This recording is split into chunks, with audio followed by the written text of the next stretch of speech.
R. Nig; or, Sketches from the Life of a Free Black, in a 2-story White House, North, showing that slavery's shadows fall even there. By Harriet E. Wilson.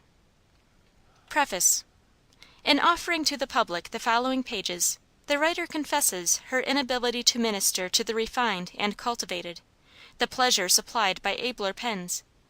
It is not for such these crude narrations appear.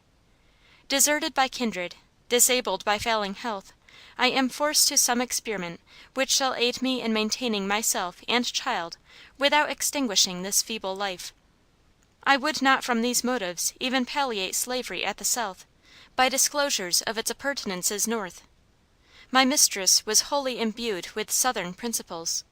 I do not pretend to divulge every transaction in my own life, which the unprejudiced would declare unfavorable in comparison with treatment of legal bondsmen.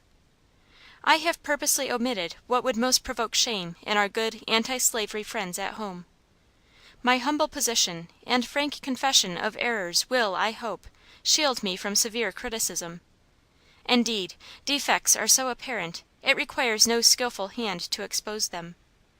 I sincerely appeal to my colored brethren universally for patronage, hoping they will not condemn this attempt of their sister to be erudite, but rally around me a faithful band of supporters and defenders. H. E. W. Chapter I. Mag Smith, My Mother. O grief beyond all other griefs, when fate first leaves the young heart lone and desolate, in the wide world, without that only tie for which it loved to live, or feared to die. Lorn as the hung up lute, that ne'er hath spoken, since the sad day its master chord was broken. Moore. Lonely Mag Smith! See her as she walks with downcast eyes and heavy heart. It was not always thus. She had a loving, trusting heart. Early deprived of parental guardianship, far removed from relatives, she was left to guide her tiny boat over life's surges alone and inexperienced. As she merged into womanhood, unprotected, uncherished, uncared for, there fell on her ear the music of love, awakening an intensity of emotion long dormant. It whispered of an elevation before unaspired to, of ease and plenty her simple heart had never dreamed of as hers. She knew the voice of her charmer, so ravishing, sounded far above her. It seemed like an angel's, alluring her upward and onward. She thought she could ascend to him and become an equal. She surrendered to him a priceless gem, which he proudly garnered as a trophy, with those of other victims, and left her to her fate. The world seemed full of hateful deceivers and crushing arrogance. Conscious that the great bond of union to her former companions was severed, that the disdain of others would be insupportable, she determined to leave the few friends she possessed, and seek an asylum among strangers. Her offspring came unwelcomed, and before its nativity numbered weeks, it passed from earth, ascending to a purer and better life. God be thanked, ejaculated Mag, as she saw its breathing cease. No one can taunt her with my ruin. Blessed release! May we all respond. How many pure, innocent children not only inherit a wicked heart of their own, claiming lifelong scrutiny and restraint, but are heirs also of parental disgrace and calumny, from which only long years of patient endurance and paths of rectitude can disencumber them. Mag's new home was soon contaminated by the publicity of her fall. She had a feeling of degradation oppressing her, but she resolved to be circumspect, and try to regain in a measure what she had lost. Then some foul tongue would jest of her shame, and averted looks and cold greetings disheartened her. She saw she could not bury in forgetfulness her misdeed, so she resolved to leave her home and seek another in the place she at first fled from. Alas! how fearful are we to be first in extending a helpful hand to those who stagger in the mires of infamy, to speak the first words of hope and warning to those emerging into the sunlight of morality. Who can tell what numbers advancing just far enough to hear a cold welcome and join in the reserved converse of professed reformers, disappointed, disheartened, have chosen to dwell in unclean places, rather than encounter these holier than thou of the great brotherhood of man. Such was Mag's experience, and disdaining to ask favor or friendship from a sneering world, she resolved to shut herself up in a hovel she had often passed in better days, and which she knew to be untenanted. She vowed to ask no favors of familiar faces, to die neglected and forgotten before she would be dependent on any.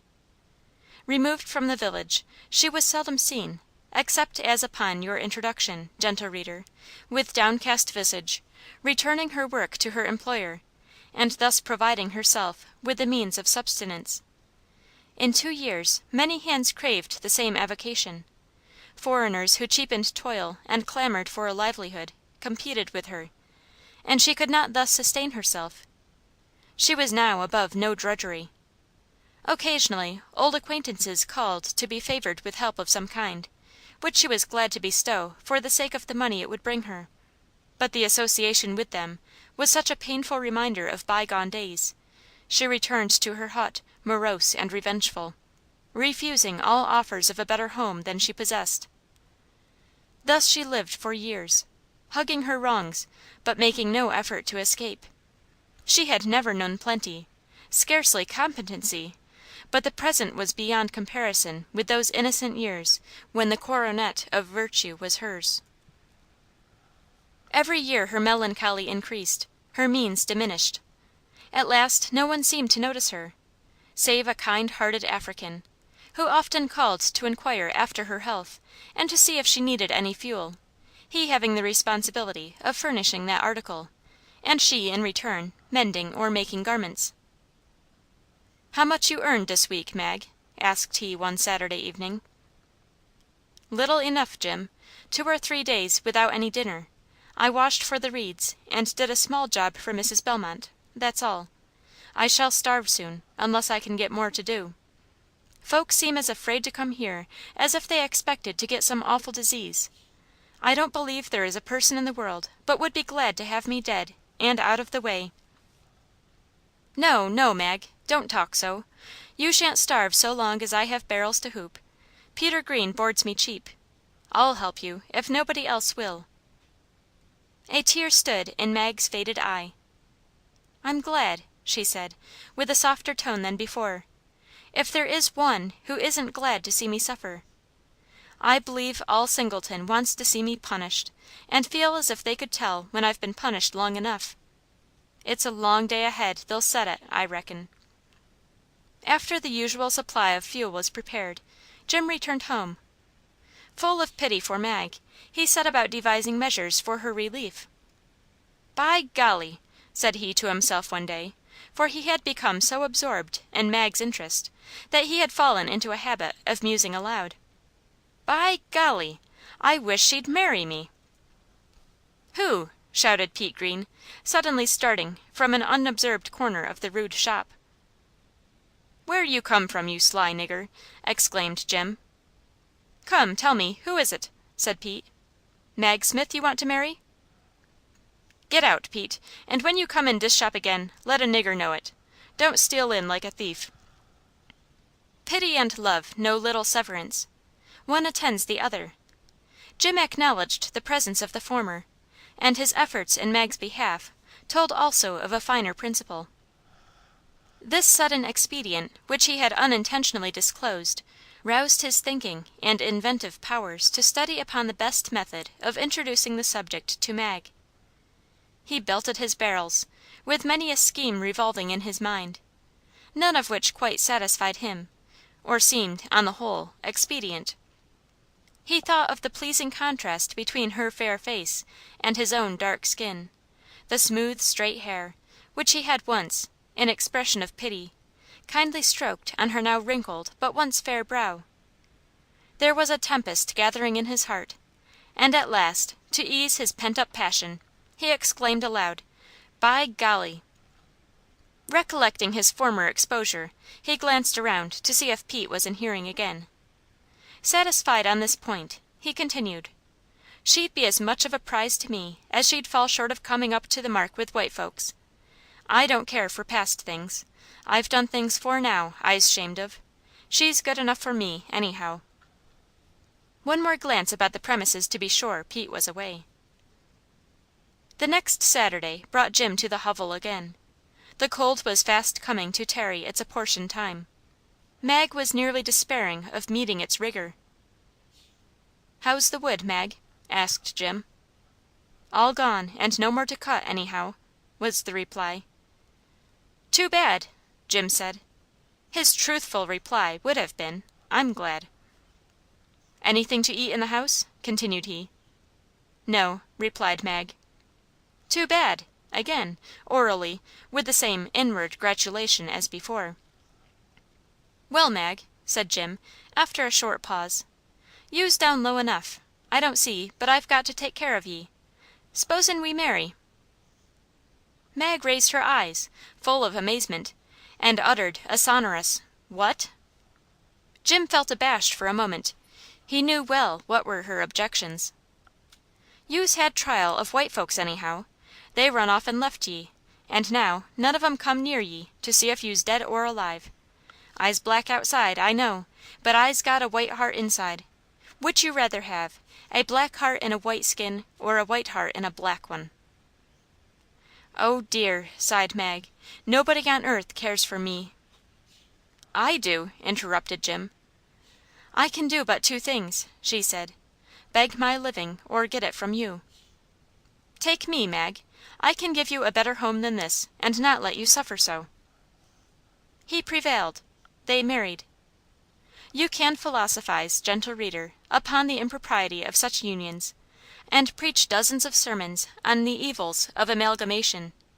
Want is a more powerful philosopher and preacher. Poor Mag! She has sundered another bond which held her to her fellows. She has descended another step down the ladder of infamy. Chapter 2. My Father's Death. Misery, we have known each other, like a sister and a brother, living in the same lone home. Many years, we must live some, hours or ages yet to come. Shelley. Jim, proud of his treasure, a white wife, tried hard to fulfill his promises, and furnished her with a more comfortable dwelling, diet, and apparel. It was comparatively a comfortable winter she passed after her marriage. When Jim could work, all went on well. Industrious, and fond of Mag, he was determined she should not regret her union to him. Time levied an additional charge upon him, in the form of two pretty mulattoes, whose infantile pranks amply repaid the additional toil. A few years, and a severe cough and pain in his side compelled him to be an idler for weeks together, and Mag had thus a reminder of bygones. She cared for him only as a means to subserve her own comfort, yet she nursed him faithfully and true to marriage vows till death released her. He became the victim of consumption. He loved Mag to the last. So long as life continued, he stifled his sensibility to pain, and toiled for her sustenance long after he was able to do so. A few expressive wishes for her welfare, a hope of better days for her, an anxiety lest they should not all go to the good place, brief advice about their children, a hope expressed that Mag would not be neglected as she used to be, the manifestation of Christian patience, these were all the legacy of miserable Mag.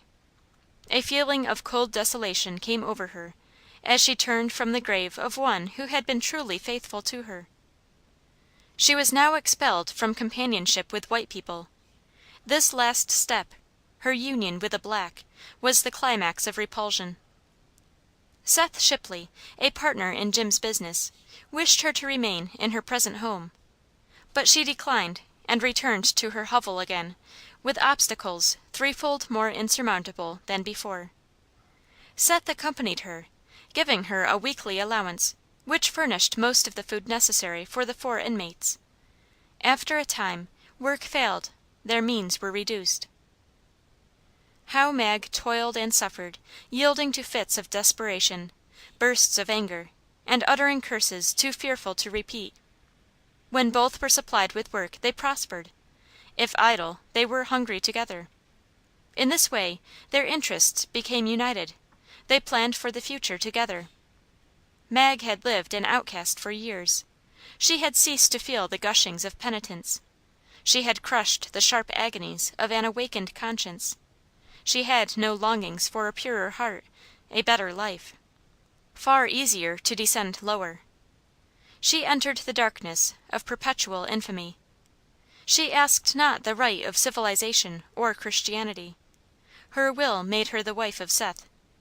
Soon followed scenes familiar and trying. "It's no use," said Seth one day. "We must give the children away, and try to get work in some other place." "Who will take the black devils?" snarled Mag. "They're none of mine," said Seth. "What you growling about?" "Nobody will want anything of mine, or yours either," she replied. "We'll make 'em, p'raps," he said. "There's Frado's 6 years old, and pretty, if she is yours, and white folks'll say so.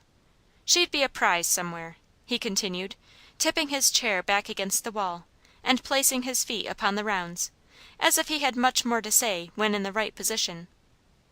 Frado, as they called one of Mag's children, was a beautiful mulatto, with long curly black hair, and handsome, roguish eyes, sparkling with an exuberance of spirit almost beyond restraint. Hearing her name mentioned, she looked up from her play, to see what Seth had to say of her. "Wouldn't the Bellmonts take her?" asked Seth. "Bellmonts!" shouted Mag. "His wife is a right she devil, and if" "Hadn't they be better altogether?" interrupted Seth, reminding her of a like epithet used in reference to her little ones.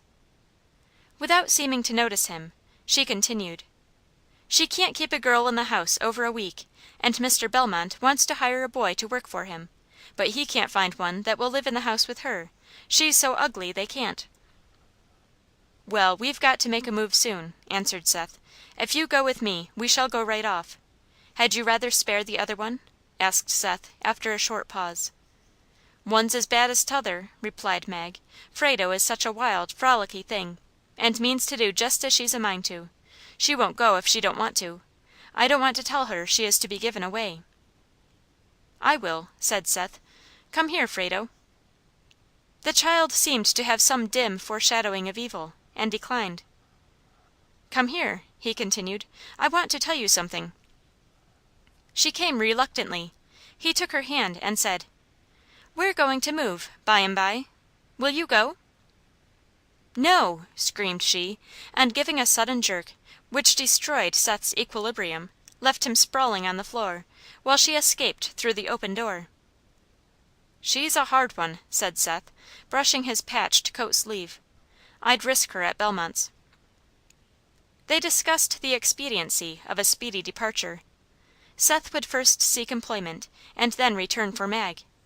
They would take with them what they could carry, and leave the rest with Pete Greene, and come for them when they were wanted.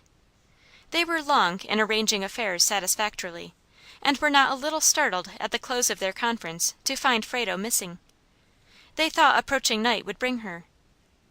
Twilight passed into darkness, and she did not come. They thought she had understood their plans, and had perhaps permanently withdrawn. They could not rest without making some effort to ascertain her retreat. Seth went in pursuit, and returned without her. They rallied others when they discovered that another little colored girl was missing, a favorite playmate of Frado's. All effort proved unavailing. Mag felt sure her fears were realized, and that she might never see her again. Before her anxieties became realities, both were safely returned, and from them and their attendant they learned that they went to walk, and not minding the direction soon found themselves lost. They had climbed fences and walls, passed through thickets and marshes, and when night approached selected a thick cluster of shrubbery as a covert for the night. They were discovered by the person who now restored them, chatting of their prospects, Frado attempting to banish the childish fears of her companion. As they were some miles from home, they were kindly cared for until morning. Mag was relieved to know her child was not driven to desperation by their intentions to relieve themselves of her, and she was inclined to think severe restraint would be healthful. The removal was all arranged. The few days necessary for such migrations passed quickly, and one bright summer morning they bade farewell to their Singleton hovel, and with budgets and bundles commenced their weary march.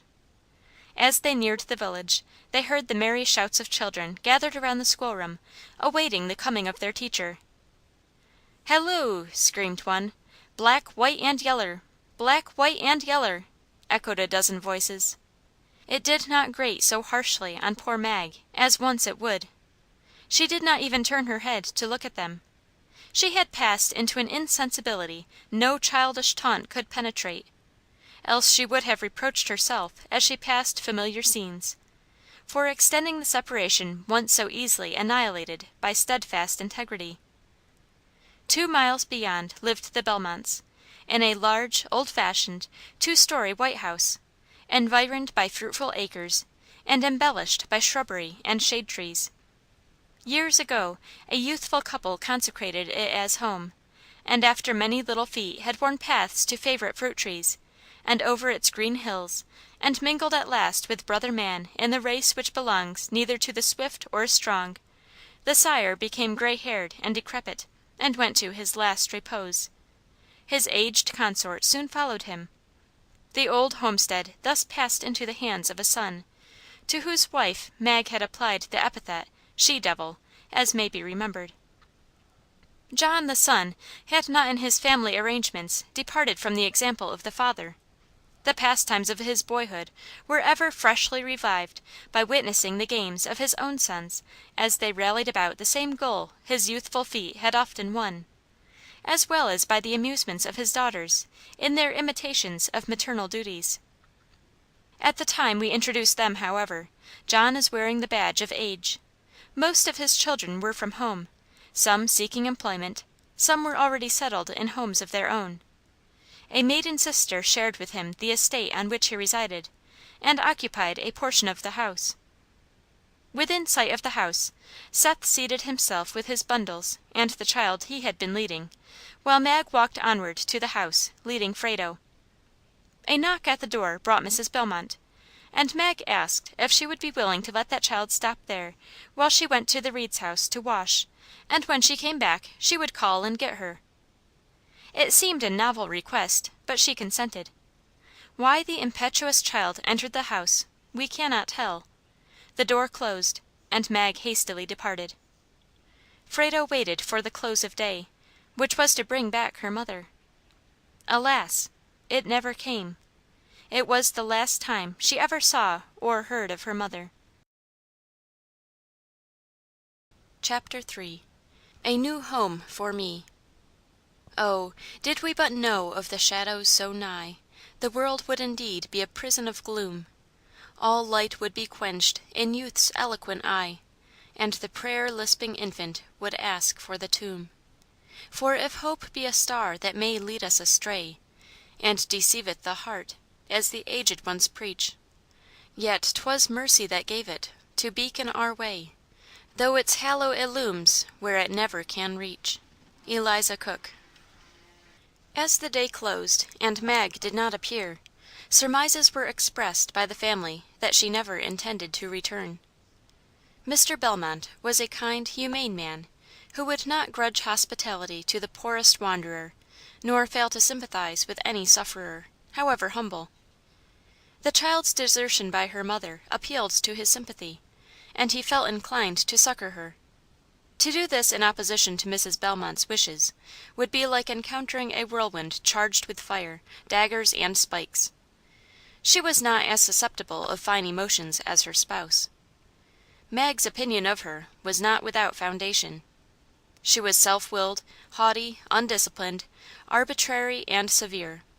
In common parlance she was a scold, a thorough one. Mr. B. remained silent during the consultation which follows, engaged in by Mother, Mary, and John, or Jack, as he was familiarly called. "Send her to the county house," said Mary, in reply to the query what should be done with her, in a tone which indicated self-importance in the speaker. She was indeed the idol of her mother, and more nearly resembled her in disposition and manners than the others. Jane, an invalid daughter, the eldest of those at home, was reclining on a sofa, apparently uninterested. "Keep her," said Jack. "She's real handsome and bright, and not very black, either." "Yes," rejoined Mary, "that's just like you, Jack. She'll be of no use at all these 3 years, right under foot all the time." "Pooh! Miss Mary, if she should stay, it wouldn't be 2 days before you would be telling the girls about our nig. Our nig!" retorted Jack. "I don't want a nigger round me, do you, mother?" asked Mary. "I don't mind the nigger in the child. I should like a dozen better than one," replied her mother. "If I could make her do my work in a few years, I would keep her. I have so much trouble with girls I hire, I am almost persuaded if I have one to train up in my way from a child, I shall be able to keep them a while. I am tired of changing every few months." "Where could she sleep?" asked Mary. "I don't want her near me." "In the L chamber," answered the mother. "How will she get there?" asked Jack. "She'll be afraid to go through that dark passage, and she can't climb the ladder safely." "She'll have to go there. It's good enough for a nigger," was the reply. Jack was sent on horseback to ascertain if Mag was at her home. He returned with the testimony of Pete Green that they were fairly departed, and that the child was intentionally thrust upon their family. The imposition was not at all relished by Mrs. B., or the pert, haughty Mary, who had just glided into her teens. "Show the child to bed, Jack," said his mother. "You seem most pleased with the little nigger, so you may introduce her to her room." He went to the kitchen, and taking Frado gently by the hand, told her he would put her in bed now; perhaps her mother would come the next night after her. It was not yet quite dark, so they ascended the stairs without any light, passing through nicely furnished rooms, which were a source of great amazement to the child.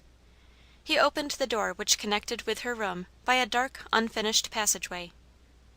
"Don't bump your head," said Jack, and stepped before to open the door leading into her apartment, an unfinished chamber over the kitchen, the roof slanting nearly to the floor, so that the bed could stand only in the middle of the room. A small half window furnished light and air.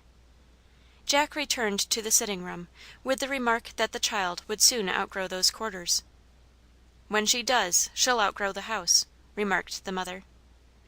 "What can she do to help you?" asked Mary. "She came just in the right time, didn't she? Just the very day after Bridget left," continued she.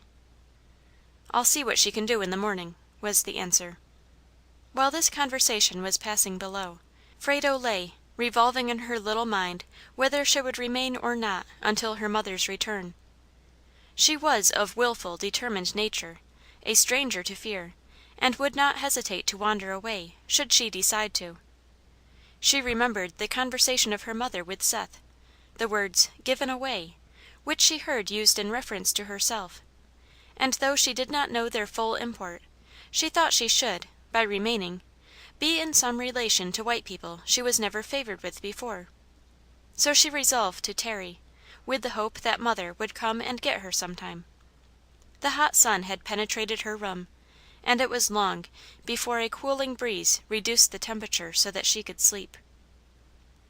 Frado was called early in the morning by her new mistress. Her first work was to feed the hens. She was shown how it was always to be done, and in no other way, any departure from this rule to be punished by a whipping. She was then accompanied by Jack to drive the cows to pasture, so she might learn the way. Upon her return she was allowed to eat her breakfast, consisting of a bowl of skimmed milk, with brown bread crusts, which she was told to eat, standing, by the kitchen table, and must not be over 10 minutes about it.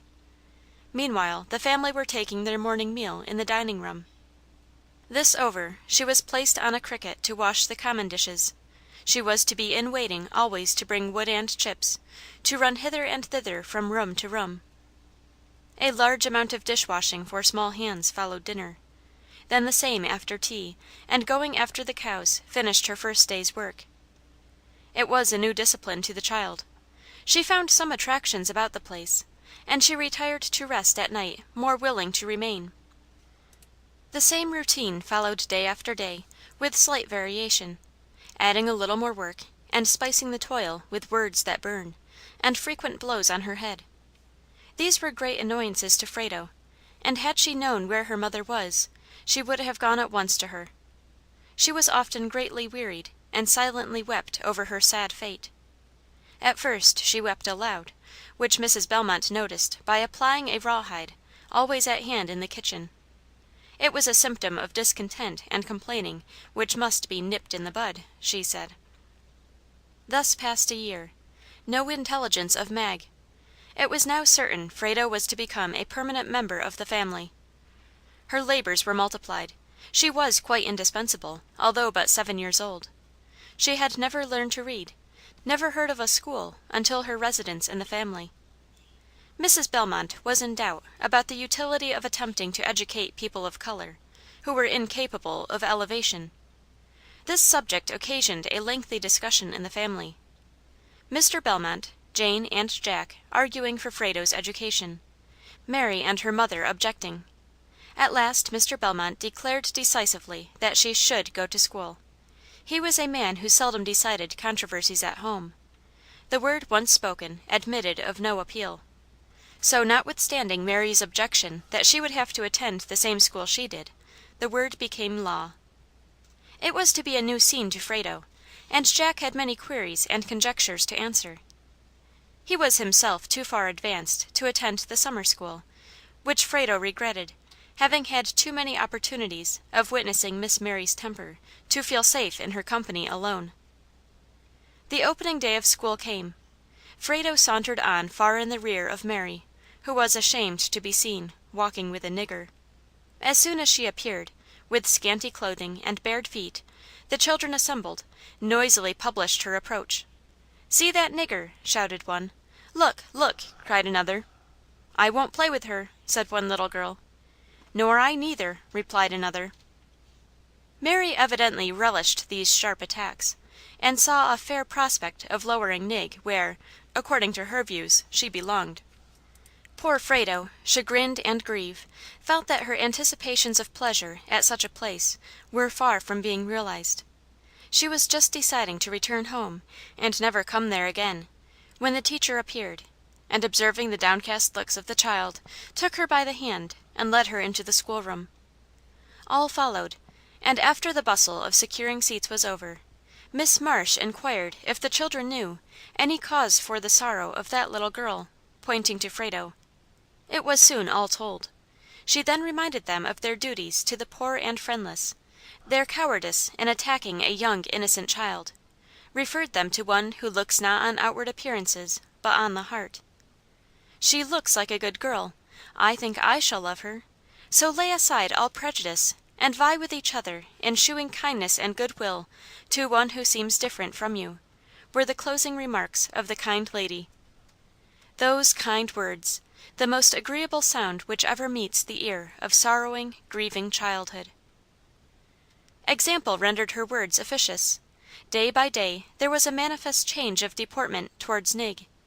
Her speeches often drew merriment from the children. No one could do more to enliven their favorite pastimes than Frado.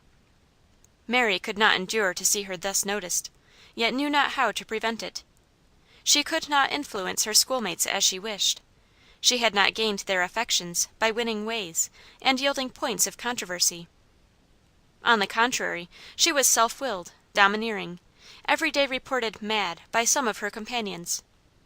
She availed herself of the only alternative, abuse and taunts, as they returned from school. This was not satisfactory. She wanted to use physical force to subdue her, to keep her down. There was, on their way home, a field intersected by a stream over which a single plank was placed for a crossing. It occurred to Mary that it would be a punishment to Nig to compel her to cross over, so she dragged her to the edge and told her authoritatively to go over. Nig hesitated, resisted. Mary placed herself behind the child, and in the struggle to force her over, lost her footing and plunged into the stream. Some of the larger scholars being in sight, ran, and thus prevented Mary from drowning and Frado from falling. Nig scampered home fast as possible, and Mary went to the nearest house, dripping, to procure a change of garments. She came loitering home, half crying, exclaiming, "Nig pushed me into the stream." She then related the particulars. Nig was called from the kitchen. Mary stood with anger flashing in her eyes. Mr. Bellmont sat quietly reading his paper. He had witnessed too many of Miss Mary's outbreaks to be startled. Mrs. Bellmont interrogated Nig. "I didn't do it! I didn't do it!" answered Nig passionately, and then related the occurrence truthfully. The discrepancy greatly enraged Mrs. Bellmont. With loud accusations and angry gestures she approached the child. Turning to her husband, she asked, "Will you sit still there and hear that black nigger call Mary a liar?" "How do we know but she has told the truth? I shall not punish her," he replied, and left the house, as he usually did when a tempest threatened to envelop him. No sooner was he out of sight than Mrs. B. and Mary commenced beating her inhumanly, then propping her mouth open with a piece of wood, shut her up in a dark room, without any supper. For employment, while the tempest raged within, Mr. Bellmont went for the cows, a task belonging to Frado, and thus unintentionally prolonged her pain. At dark Jack came in, and seeing Mary, accosted her with, "So you thought you'd vent your spite on Nig, did you? Why can't you let her alone? It was good enough for you to get a ducking, only you did not stay in half long enough." "Stop!" said his mother. "You shall never talk so before me. You would have that little nigger trample on Mary, would you? She came home with a lie. It made Mary's story false." "What was Mary's story?" asked Jack. "It was related." "Now," said Jack, sallying into a chair, "the school children happen to see it all, and they tell the same story Nig does. Which is most likely to be true, what a dozen agree they saw, or the contrary?" "It is very strange you will believe what others say against your sister," retorted his mother, with flashing eye.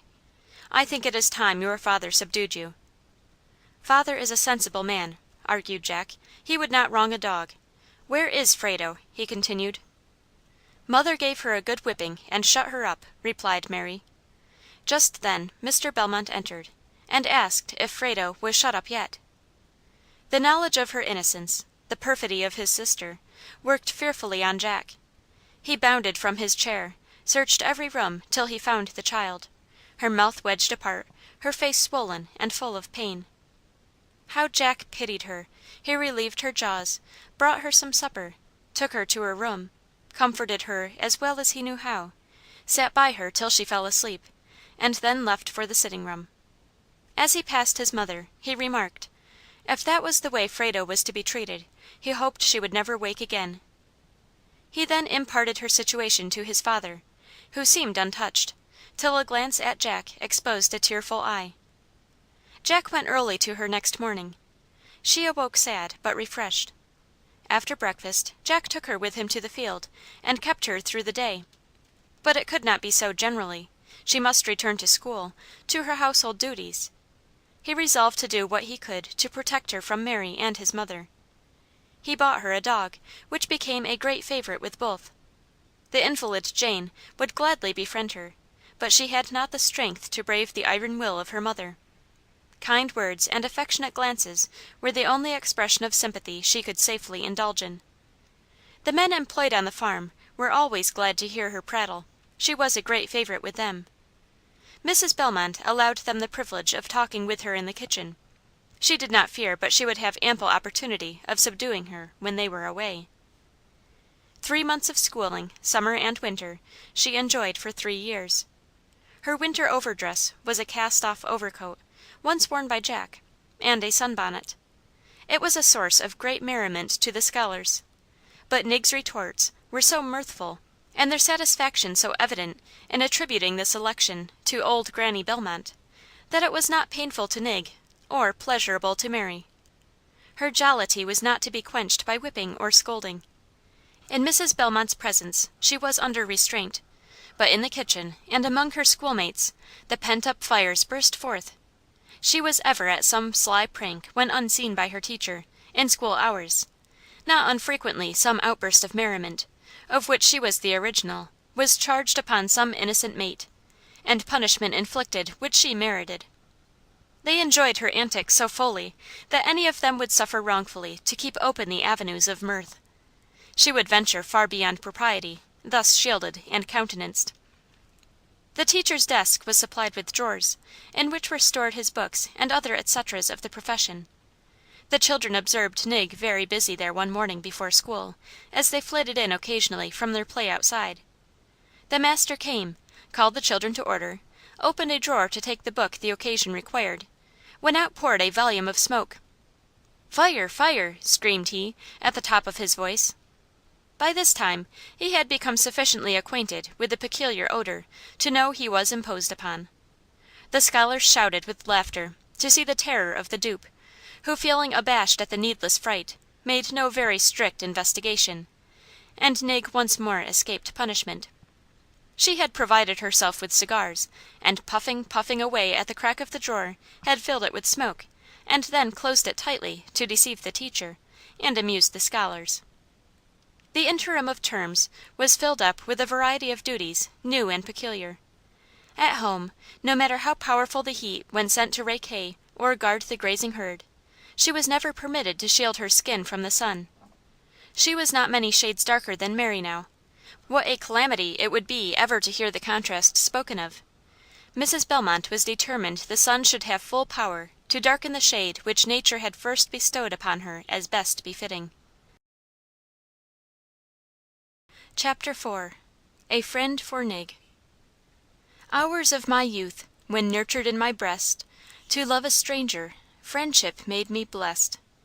Friendship, the dear, peculiar bond of youth, when every artless bosom throbs with truth. Untaught by worldly wisdom how to feign, and check each impulse with prudential rein. When all we feel our honest souls disclose, in love to friends, in open hate to foes. No varnished tales the lips of youth repeat, no dear-bought knowledge purchased by deceit. Byron. With what differing emotions have the denizens of earth awaited the approach of to-day! Some sufferer has counted the vibrations of the pendulum, impatient for its dawn, who, now that it has arrived, is anxious for its close. The votary of pleasure, conscious of yesterday's void, wishes for power to arrest time's haste till a few more hours of mirth shall be enjoyed. The unfortunate are yet gazing in vain for golden-edged clouds they fancied would appear in their horizon. The good man feels that he has accomplished too little for the Master, and sighs that another day must so soon close. Innocent childhood, weary of its stay, longs for another morrow. Busy manhood cries, "Hold, hold!" and pursues it to another's dawn. All are dissatisfied, all crave some good not yet possessed, which time is expected to bring with all its morrows. Was it strange, that to a disconsolate child 3 years should seem a long, long time? During school time she had rest from Mrs. Bellmont's tyranny. She was now 9 years old. Time, her mistress said, such privileges should cease. She could now read and spell, and knew the elementary steps in grammar, arithmetic, and writing. Her education completed, as she said, Mrs. Bellmont felt that her time and person belonged solely to her.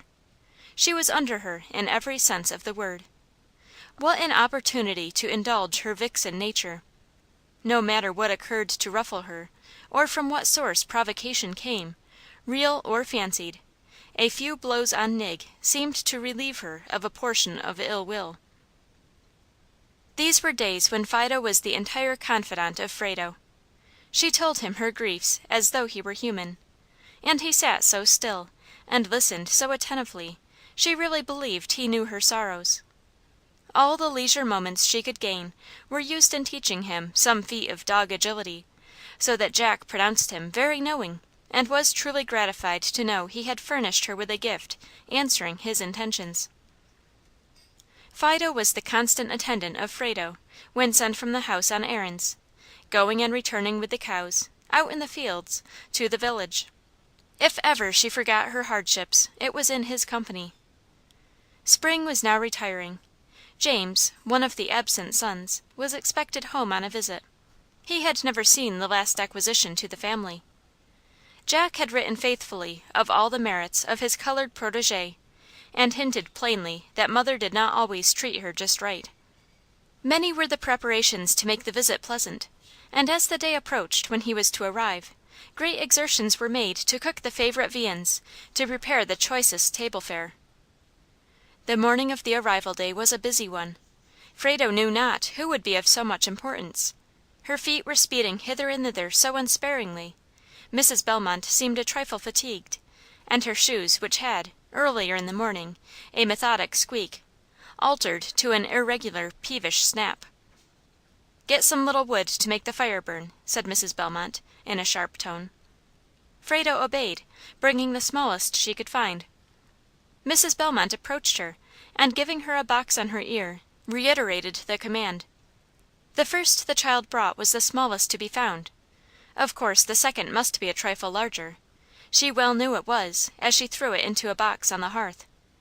To Mrs. Bellmont it was a greater affront, as well as larger wood, so she taught her, with the rawhide, and sent her the third time for little wood. Nig, weeping, knew not what to do.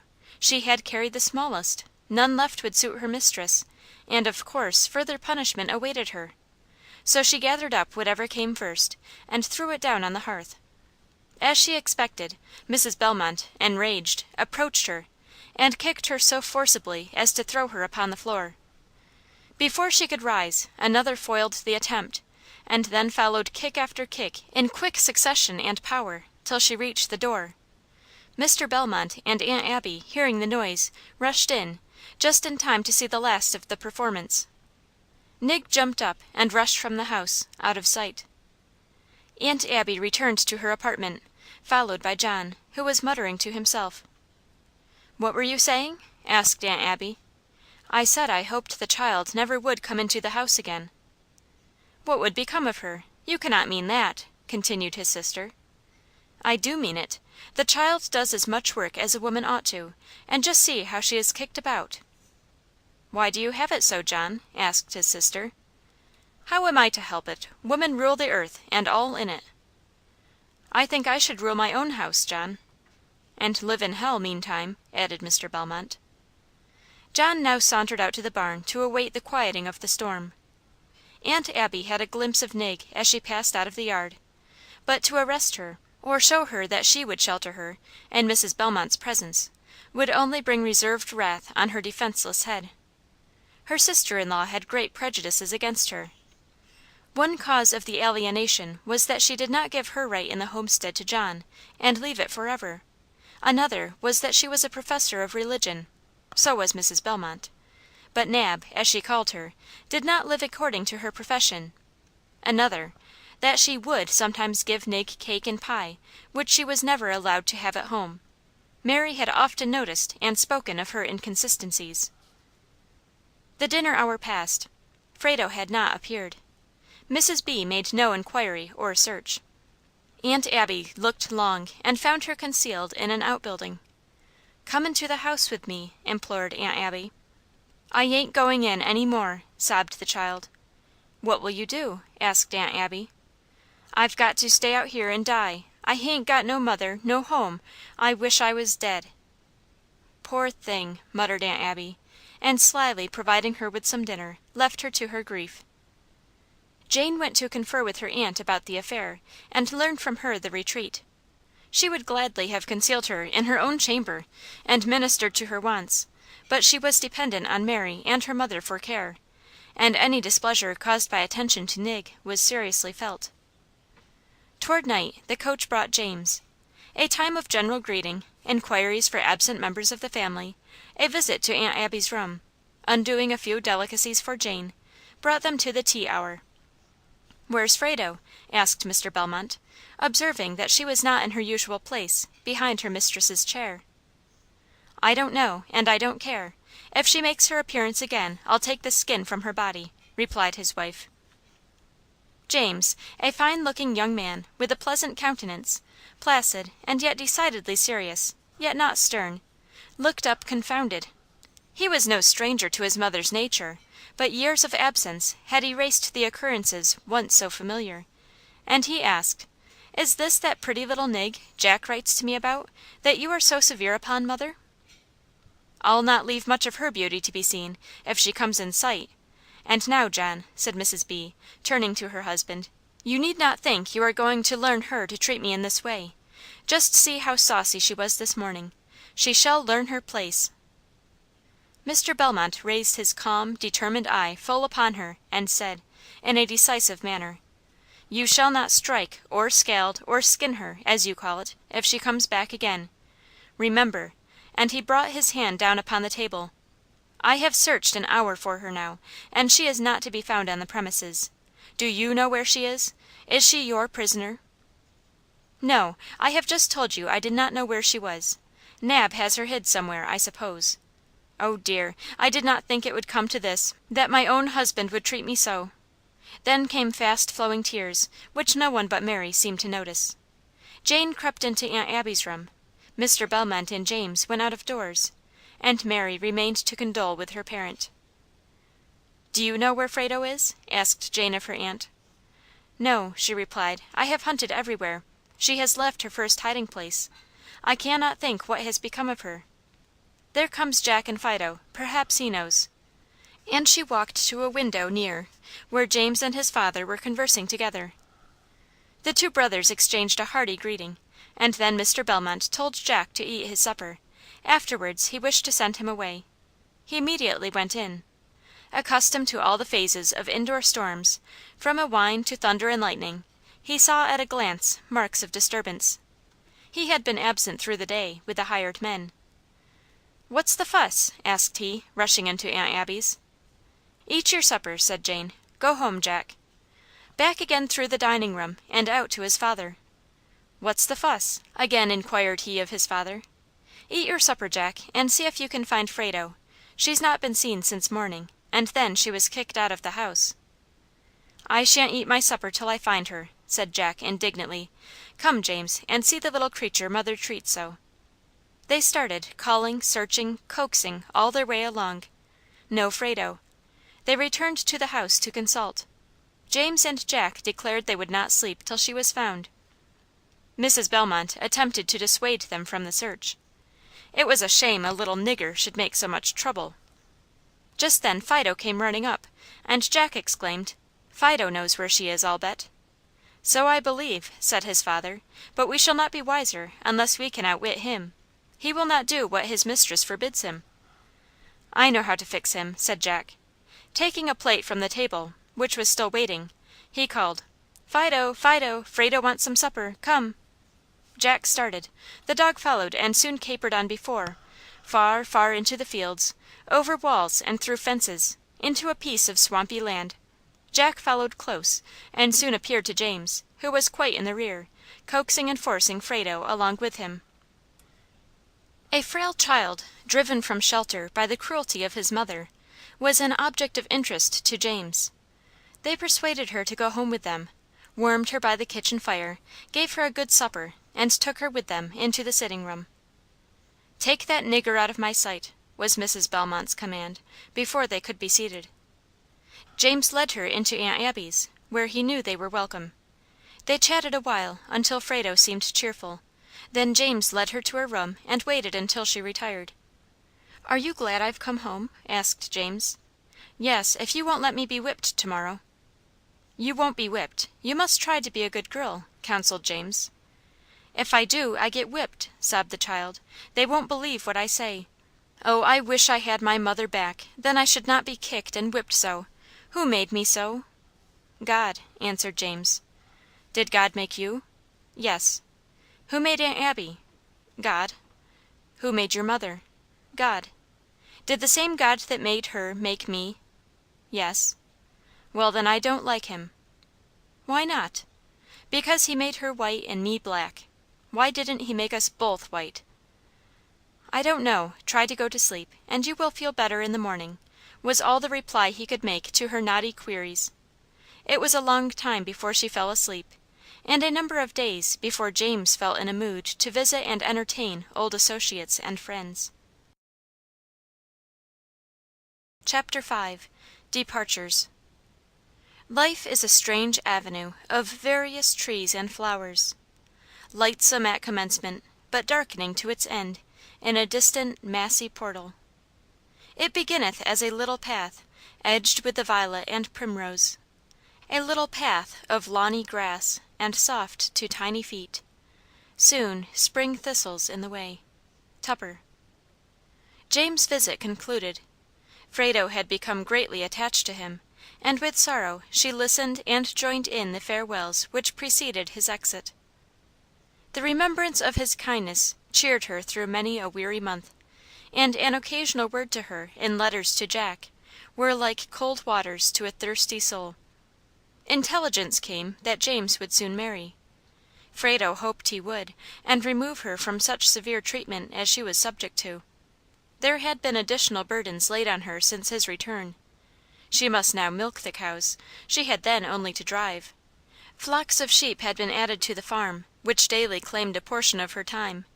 In the absence of the men, she must harness the horse for Mary and her mother to ride, go to mill, in short, do the work of a boy, could one be procured to endure the tirades of Mrs. Belmont. She was first up in the morning, doing what she could towards breakfast. Occasionally she would utter some funny thing for Jack's benefit, while she was waiting on the table, provoking a sharp look from his mother, or expulsion from the room. On one such occasion, they found her on the roof of the barn. Some repairs having been necessary, a staging had been erected and was not wholly removed. Availing herself of ladders, she was mounted in high glee on the topmost board.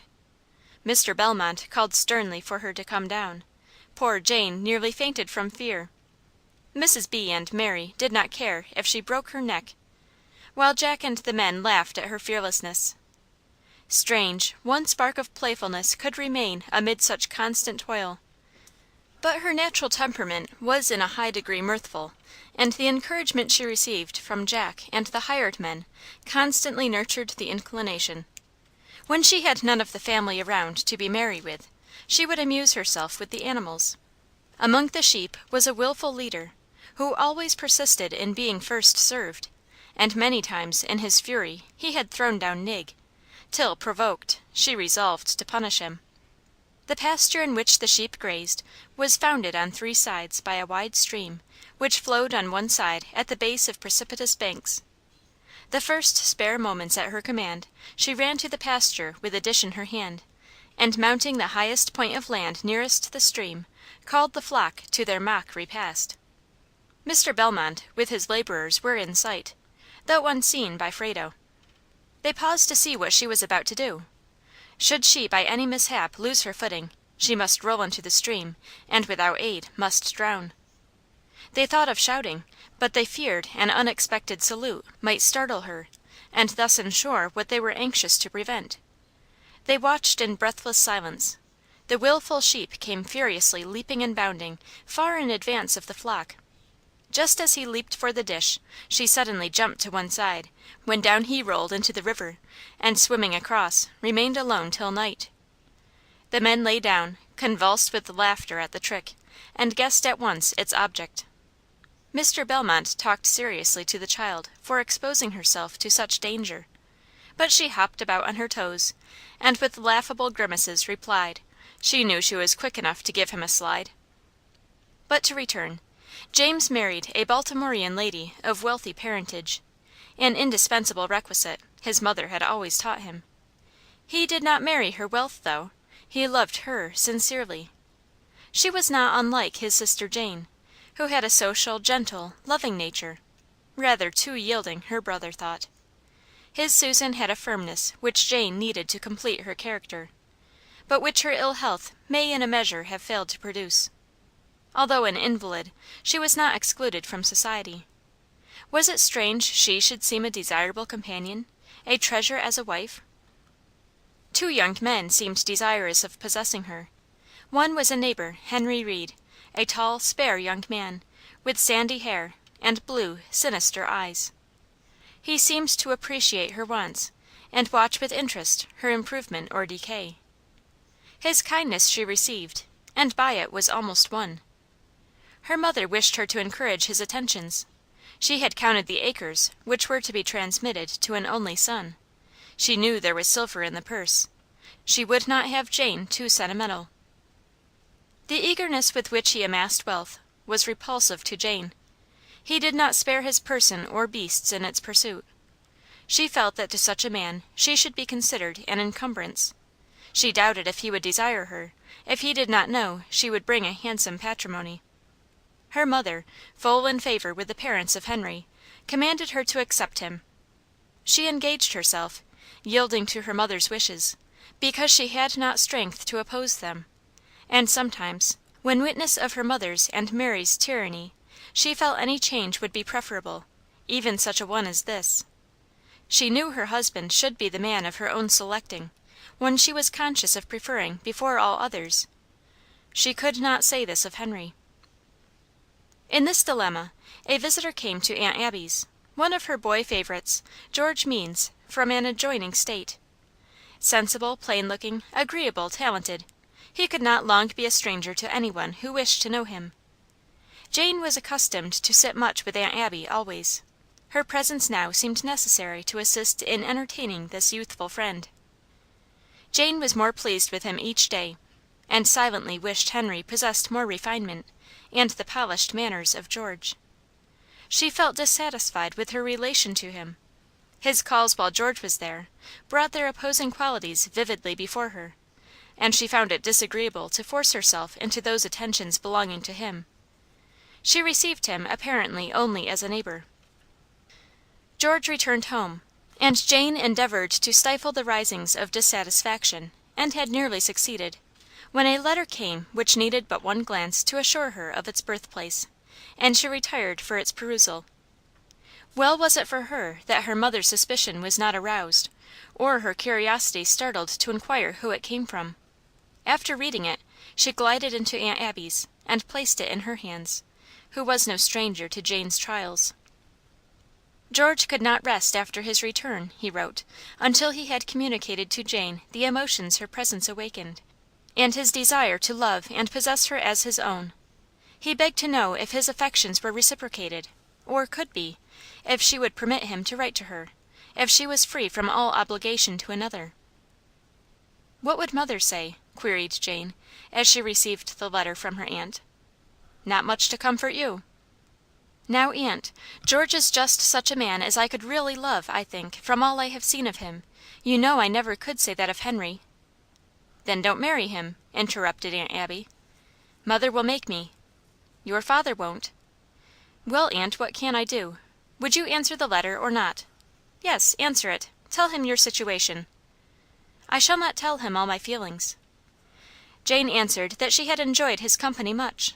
She had seen nothing offensive in his manner or appearance, that she was under no obligations which forbade her receiving letters from him as a friend and acquaintance. George was puzzled by the reply. He wrote to Aunt Abby, and from her learned all. He could not see Jane thus sacrificed, without making an effort to rescue her. Another visit followed. George heard Jane say she preferred him. He then conferred with Henry at his home. It was not a pleasant subject to talk upon. To be thus supplanted was not to be thought of. He would sacrifice everything but his inheritance to secure his betrothed. "And so you are the cause of her late coldness towards me. Leave. I will talk no more about it. The business is settled between us. There it will remain," said Henry. "Have you no wish to know the real state of Jane's affections towards you?" asked George. "No. Go, I say, go." And Henry opened the door for him to pass out. He retired to Aunt Abby's. Henry soon followed, and presented his cause to Mrs. Bellmont.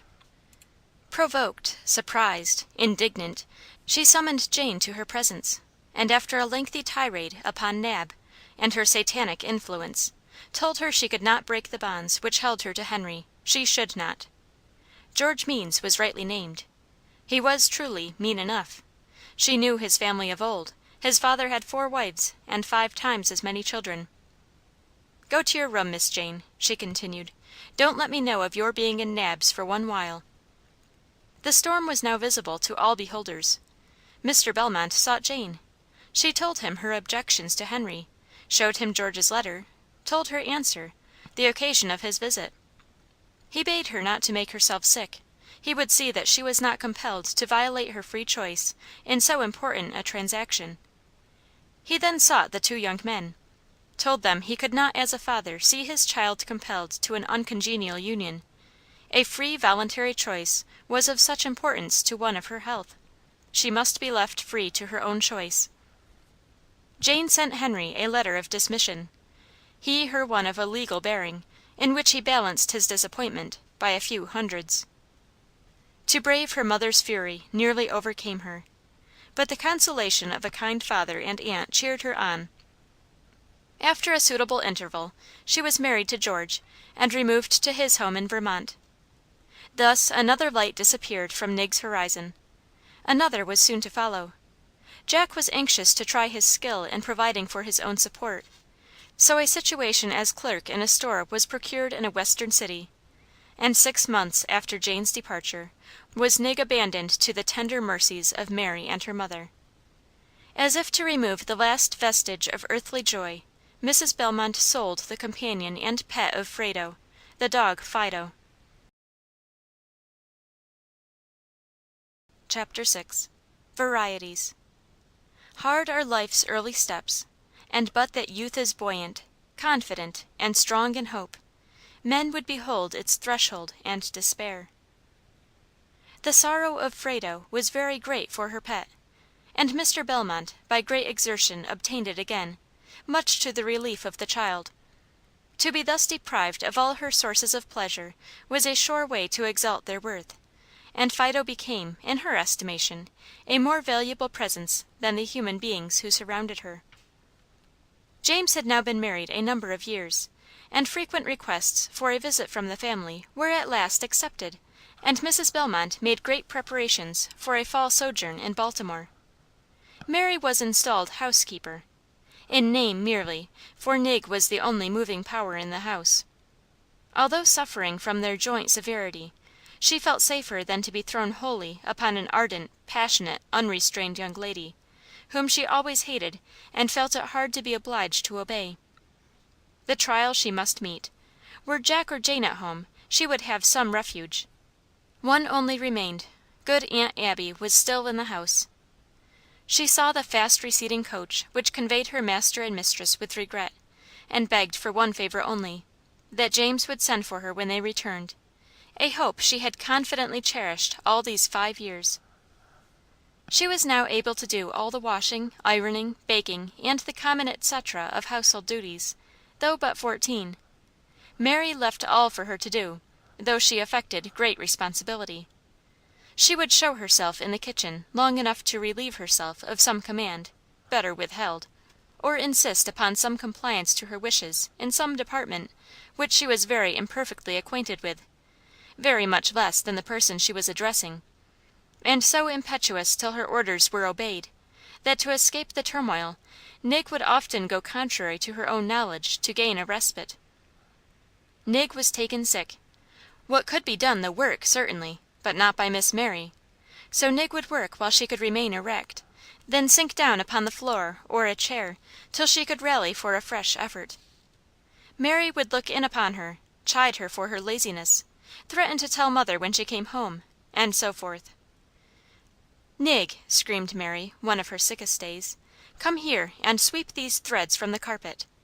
She attempted to drag her weary limbs along, using the broom as support. Impatient of delay, she called again, but with a different request. "Bring me some wood, you lazy jade, quick!" Nig rested the broom against the wall, and started on the fresh behest. Too long gone, flushed with anger, she rose and greeted her with, "What are you gone so long for? Bring it in quick, I say." "I am coming as quick as I can," she replied, entering the door. "Saucy, impudent nigger you, is this the way you answer me?" And taking a large carving knife from the table, she hurled it, in her rage, at the defenceless girl. Dodging quickly, it fastened in the ceiling a few inches from where she stood. There rushed on Mary's mental vision a picture of bloodshed, in which she was the perpetrator, and the sad consequences of what was so nearly an actual occurrence. "Tell anybody of this, if you dare. If you tell Aunt Abby, I'll certainly kill you," said she, terrified. She returned to her room, brushed her threads herself, was for a day or two more guarded, and so escaped deserved and merited penalty. Oh, how long the weeks seemed which held Nig in subjection to Mary! But they passed like all earth's sorrows and joys. Mr. and Mrs. B. returned delighted with their visit, and laden with rich presents for Mary. No word of hope for Nig. James was quite unwell, and would come home the next spring for a visit. "This," thought Nig, "will be my time of release. I shall go back with him." From early dawn until after all were retired was she toiling, overworked, disheartened, longing for relief. Exposure from heat to cold, or the reverse, often destroyed her health for short intervals. She wore no shoes until after frost, and snow even, appeared, and bared her feet again before the last vestige of winter disappeared. These sudden changes she was so illy guarded against, nearly conquered her physical system. Any word of complaint was severely repulsed or cruelly punished. She was told she had much more than she deserved, so that manual labor was not in reality her only burden; but such an incessant torrent of scolding and boxing and threatening was enough to deter one of maturer years from remaining within sound of the strife. It is impossible to give an impression of the manifest enjoyment of Mrs. B. in these kitchen scenes. It was her favorite exercise to enter the apartment noisily, vociferate orders, give a few sudden blows to quicken Nig's pace, then return to the sitting room with such a satisfied expression, congratulating herself upon her thorough housekeeping qualities. She usually rose in the morning at the ringing of the bell for breakfast. If she were heard stirring before that time, Nig knew well there was an extra amount of scolding to be borne. No one now stood between herself and Frado but Aunt Abby, and if she dared to interfere in the least, she was ordered back to her own quarters. Nig would creep slyly into her room, learn what she could of her regarding the absent, and thus gain some light in the thick gloom of care and toil and sorrow in which she was immersed. The first of spring a letter came from James, announcing declining health. He must try northern air as a restorative, so Frado joyfully prepared for this agreeable increase of the family, this addition to her cares. He arrived feeble, lame from his disease; so changed Frado wept at his appearance, fearing he would be removed from her forever. He kindly greeted her, took her to the parlor to see his wife and child, and said many things to kindle smiles on her sad face. Frado felt so happy in his presence, so safe from maltreatment. He was to her a shelter. He observed silently the ways of the house a few days. Nig still took her meals in the same manner as formerly, having the same allowance of food. He one day bade her not remove the food, but sit down to the table and eat. "She will, mother," said he, calmly, but imperatively. "I'm determined; she works hard; I've watched her. Now, while I stay, she is going to sit down here, and eat such food as we eat." A few sparks from the mother's black eyes were the only reply.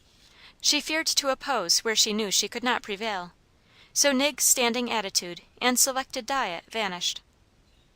Her clothing was yet poor and scanty; she was not blessed with a Sunday attire, for she was never permitted to attend church with her mistress. Religion was not meant for niggers, she said; when the husband and brothers were absent, she would drive Mrs. B. and Mary there, then return, and go for them at the close of the service, but never remain. Aunt Abby would take her to the evening meetings, held in the neighborhood, which Mrs. B. never attended, and impart to her lessons of truth and grace as they walked to the place of prayer. Many of less piety would scorn to present so doleful a figure. Mrs. B. had shaved her glossy ringlets, and in her coarse cloth gown and ancient bonnet she was anything but an enticing object. But Aunt Abby looked within; she saw a soul to save, an immortality of happiness to secure. These evenings were eagerly anticipated by Nig; it was such a pleasant release from labor. Such perfect contrast in the melody and prayers of these good people to the harsh tones which fell on her ears during the day. Soon she had all their sacred songs at command, and enlivened her toil by accompanying it with this melody. James encouraged his aunt in her efforts. He had found the Saviour; he wished to have Frado's desolate heart gladdened, quieted, sustained, by his presence.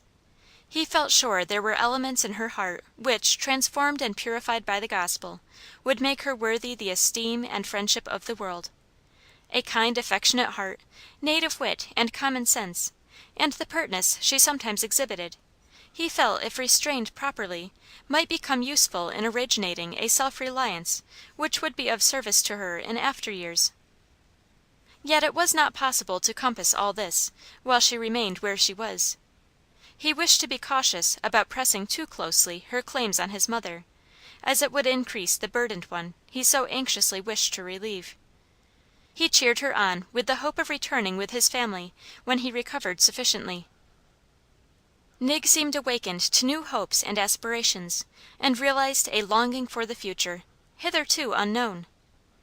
To complete Nig's enjoyment, Jack arrived unexpectedly.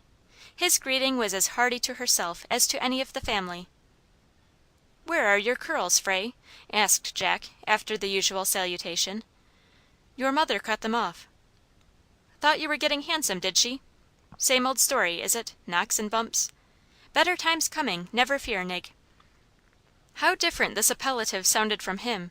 He said it in such a tone, with such a roguish look. She laughed, and replied that he had better take her West for a housekeeper.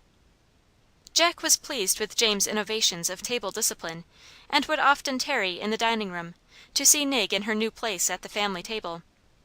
As he was thus sitting one day, after the family had finished dinner, Frado seated herself in her mistress's chair, and was just reaching for a clean dessert plate which was on the table, when her mistress entered. "Put that plate down. You shall not have a clean one.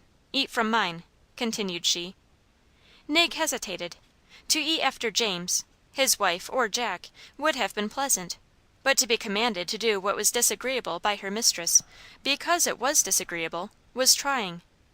Quickly looking about, she took the plate, called Fido to wash it, which he did to the best of his ability. Then, wiping her knife and fork on the cloth, she proceeded to eat her dinner. Nig never looked toward her mistress during the process. She had Jack near; she did not fear her now. Insulted, full of rage, Mrs. Bellmont rushed to her husband, and commanded him to notice this insult, to whip that child. If he would not do it, James ought.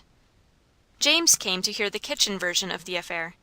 Jack was boiling over with laughter. He related all the circumstances to James, and pulling a bright silver half-dollar from his pocket, he threw it at Nig, saying, "There, take that; 'twas worth paying for." James sought his mother, told her he would not excuse or palliate Nig's impudence, but she should not be whipped or be punished at all. "You have not treated her, mother, so as to gain her love. She is only exhibiting your remissness in this matter." She only smothered her resentment until a convenient opportunity offered. The first time she was left alone with Nig, she gave her a thorough beating, to bring up arrearages, and threatened, if she ever exposed her to James, she would cut her tongue out. James found her, upon his return, sobbing, but fearful of revenge, she dared not answer his queries. He guessed their cause, and longed for returning health to take her under his protection. Chapter 7. Spiritual Condition of Nig. "What are our joys but dreams? And what our hopes but goodly shadows in the summer cloud?" H.K.W. James did not improve as was hoped. Month after month passed away, and brought no prospect of returning health. He could not walk far from the house for want of strength, but he loved to sit with Aunt Abby in her quiet room, talking of unseen glories and heart experiences, while planning for the spiritual benefit of those around them. In these confidential interviews, Frado was never omitted. They would discuss the prevalent opinion of the public, that people of color are really inferior, incapable of cultivation and refinement. They would glance at the qualities of Nig, which promised so much if rightly directed. "I wish you would take her, James, when you are well, home with you," said Aunt Abby in one of these seasons. "Just what I am longing to do, Aunt Abby. Susan is just of my mind, and we intend to take her. I have been wishing to do so for years." "She seems much affected by what she hears at the evening meetings, and asks me many questions on serious things. Seems to love to read the Bible. I feel hopes of her." "I hope she is thoughtful. No one has a kinder heart, one capable of loving more devotedly. But to think how prejudiced the world are towards her people! That she must be reared in such ignorance as to drown all the finer feelings! When I think of what she might be, of what she will be, I feel like grasping time till opinions change and thousands like her rise into a noble freedom. I have seen Frado's grief, because she is black, amount to agony. It makes me sick to recall these scenes. Mother pretends to think she don't know enough to sorrow for anything. But if she could see her as I have, when she supposed herself entirely alone, except her little dog Fido, lamenting her loneliness and complexion, I think, if she is not past feeling, she would retract. In the summer I was walking near the barn, and as I stood I heard sobs. "Oh, oh," I heard, "why was I made? Why can't I die? Oh, what have I to live for? No one cares for me only to get my work. And I feel sick. Who cares for that? Work as long as I can stand, and then fall down and lay there till I can get up. No mother, father, brother, or sister to care for me, and then it is, you lazy nigger, lazy nigger, all because I am black. Oh, if I could die!" I stepped into the barn, where I could see her. She was crouched down by the hay with her faithful friend Fido, and as she ceased speaking, buried her face in her hands and cried bitterly. Then patting Fido, she kissed him, saying, "You love me, Fido, don't you? But we must go work in the field." She started on her mission. I called her to me and told her she need not go, the hay was doing well. She has such confidence in me that she will do just as I tell her, so we found a seat under a shady tree, and there I took the opportunity to combat the notions she seemed to entertain respecting the loneliness of her condition and want of sympathizing friends. I assured her that mother's views were by no means general, that in our part of the country there were thousands upon thousands who favored the elevation of her race, disapproving of oppression in all its forms, that she was not unpitied, friendless, and utterly despised, that she might hope for better things in the future. Having spoken these words of comfort, I rose with the resolution that if I recovered my health I would take her home with me, whether mother was willing or not. I don't know what your mother would do without her. Still, I wish she was away. Susan now came for her long absent husband, and they returned home to their room. The month of November was one of great anxiety on James' account. He was rapidly wasting away. A celebrated physician was called, and performed a surgical operation as a last means. Should this fail, there was no hope. Of course he was confined wholly to his room, mostly to his bed. With all his bodily suffering, all his anxiety for his family, whom he might not live to protect, he did not forget Frado. He shielded her from many beatings, and every day imparted religious instructions. No one but his wife could move him so easily as Frado, so that in addition to her daily toil she was often deprived of her rest at night. Yet she insisted on being called. She wished to show her love for one who had been such a friend to her. Her anxiety and grief increased as the probabilities of his recovery became doubtful. Mrs. Bellmont found her weeping on his account, shut her up, and whipped her with the rawhide, adding an injunction never to be seen sniveling again because she had a little work to do. She was very careful never to shed tears on his account, in her presence, afterwards. Chapter 8. Visitor and Departure. Other cares engross me, and my tired soul with emulative haste looks to its God. The brother associated with James in business, in Baltimore, was sent for to confer with one who might never be able to see him there. James began to speak of life as closing, of heaven as of a place in immediate prospect, of aspirations which waited for fruition in glory. His brother, Lewis by name, was an especial favorite of Sister Mary, more like her in disposition and preferences than James or Jack. He arrived as soon as possible after the request, and saw with regret the sure indications of fatality in his sick brother, and listened to his admonitions to a Christian life, with tears, and uttered some promises of attention to the subject so dear to the heart of James. How gladly he would have extended healing aid! But alas, it was not in his power, so after listening to his wishes, and arrangements for his family and business, he decided to return home. Anxious for company home, he persuaded his father and mother to permit Mary to attend him. She was not at all needed in the sick room; she did not choose to be useful in the kitchen, and then she was fully determined to go. So all the trunks were assembled, and crammed with the best selections from the wardrobe of herself and mother, where the last mentioned articles could be appropriated. "Nig was never so helpful before," Mary remarked, and wondered what had induced such a change in place of former sullenness.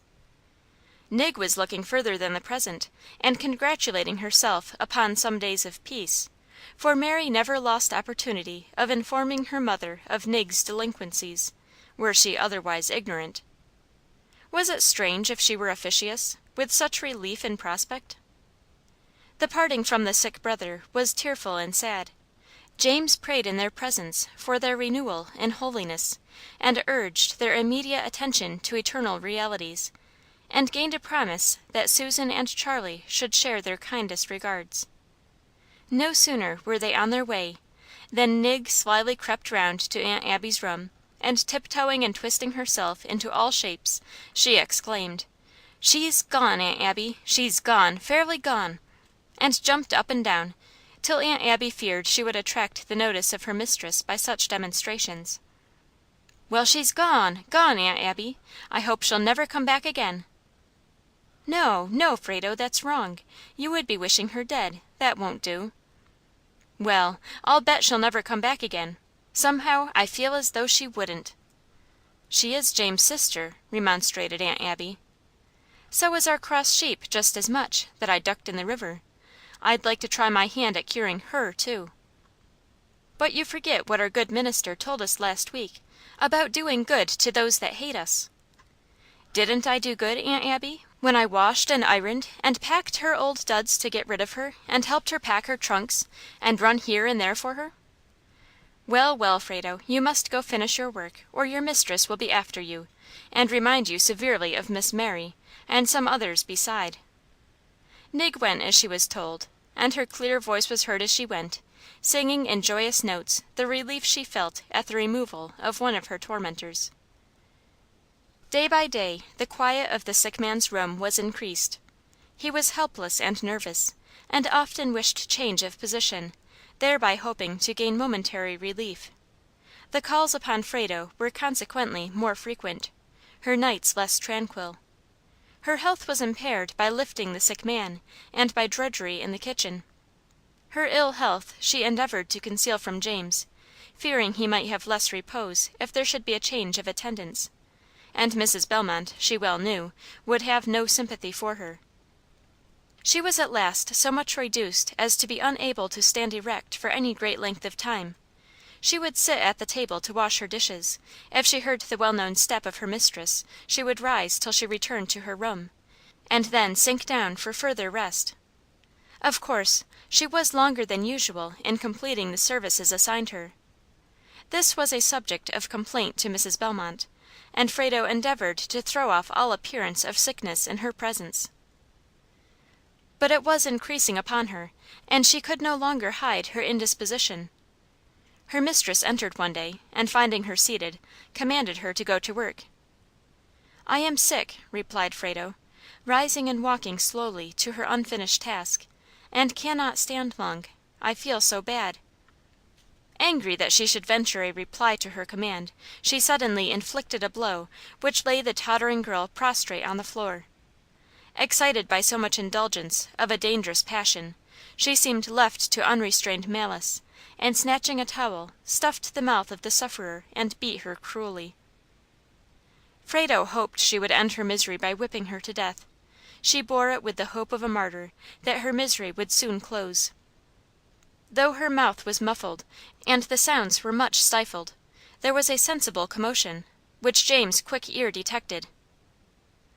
"Call Frado to come here," he said faintly. "I have not seen her to day."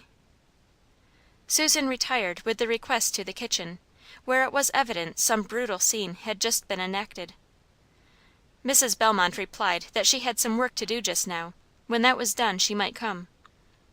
Susan's appearance confirmed her husband's fears, and he requested his father, who sat by the bedside, to go for her.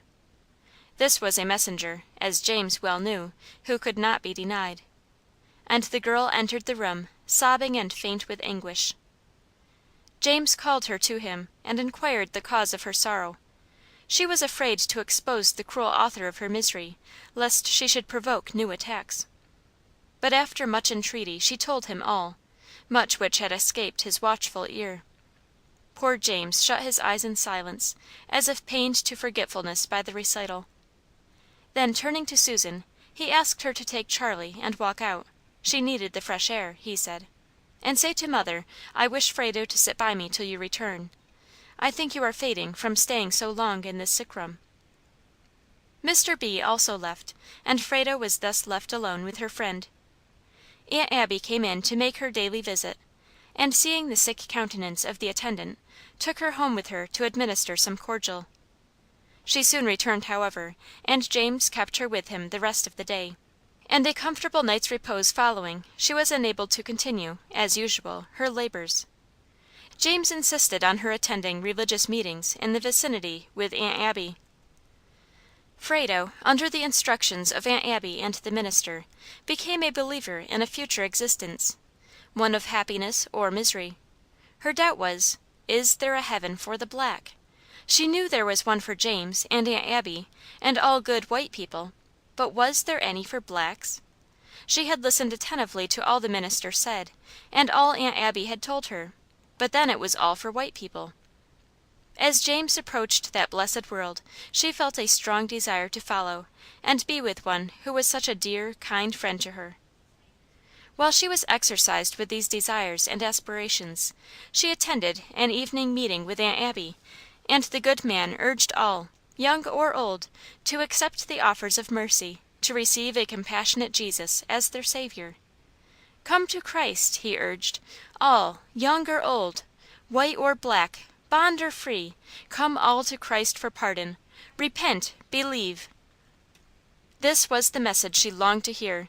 It seemed to be spoken for her, but he had told them to repent. What was that? She asked.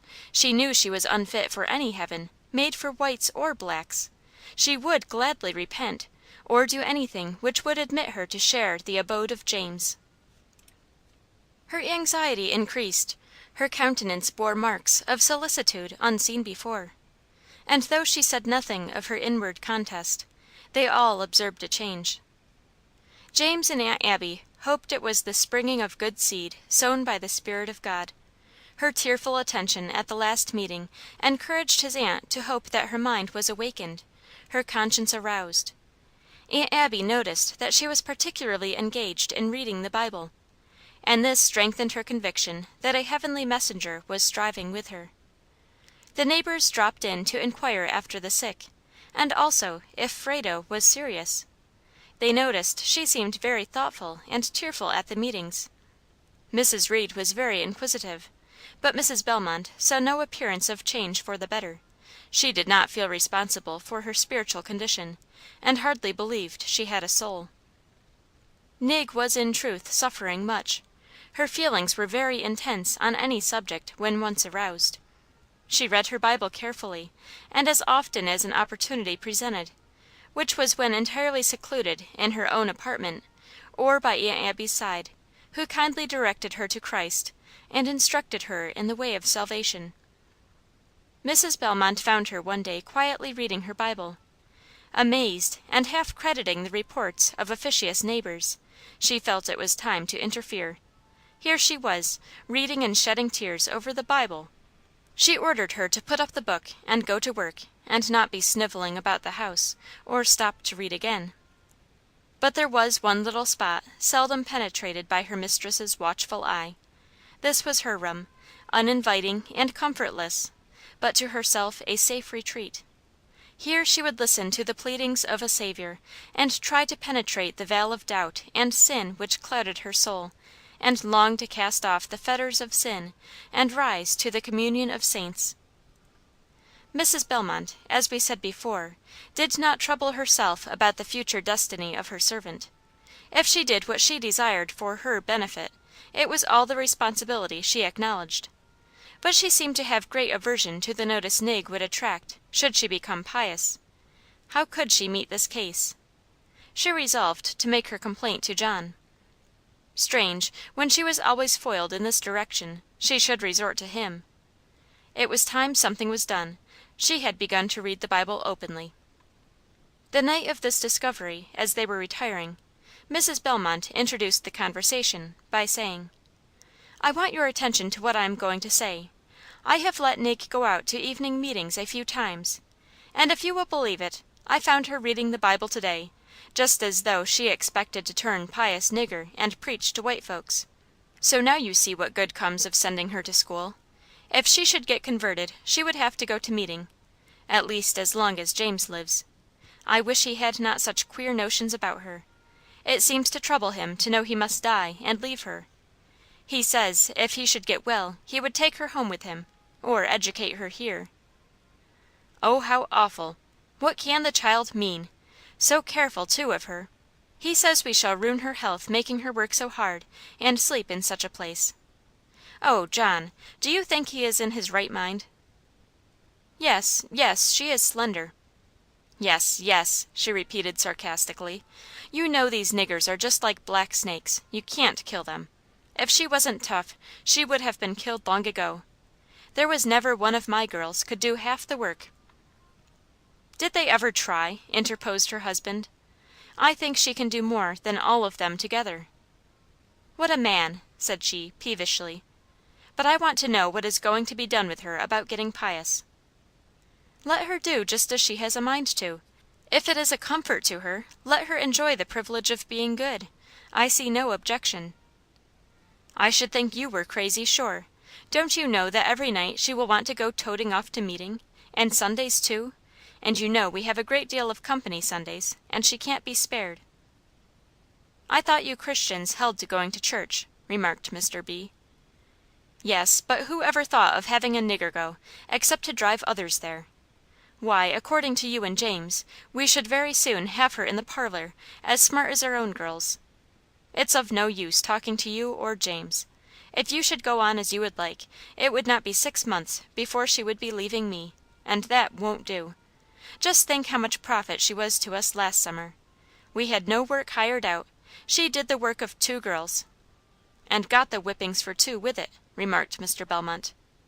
"I'll beat the money out of her if I can't get her worth any other way," retorted Mrs. B. sharply. While this scene was passing, Frado was trying to utter the prayer of the publican, "God be merciful to me, a sinner." Chapter 9. Death. We have now but a small portion of what men call time to hold communion. Spring opened, and James, instead of rallying, as was hoped, grew worse daily. Aunt Abby and Frado were the constant allies of Susan. Mrs. Bellmont dared not lift him. She was not strong enough, she said.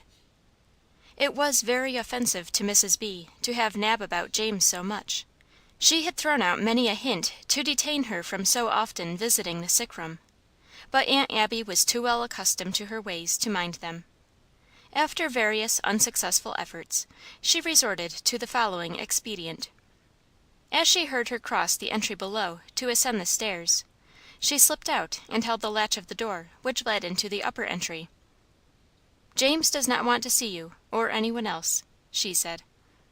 Aunt Abby hesitated, and returned slowly to her own room, wondering if it were really James' wish not to see her. She did not venture again that day, but still felt disturbed and anxious about him. She inquired of Frado, and learned that he was no worse. She asked her if James did not wish her to come and see him. What could it mean? Quite late next morning, Susan came to see what had become of her aunt. "Your mother said James did not wish to see me, and I was afraid I tired him." "Why, aunt, that is a mistake, I know. What could mother mean?" asked Susan.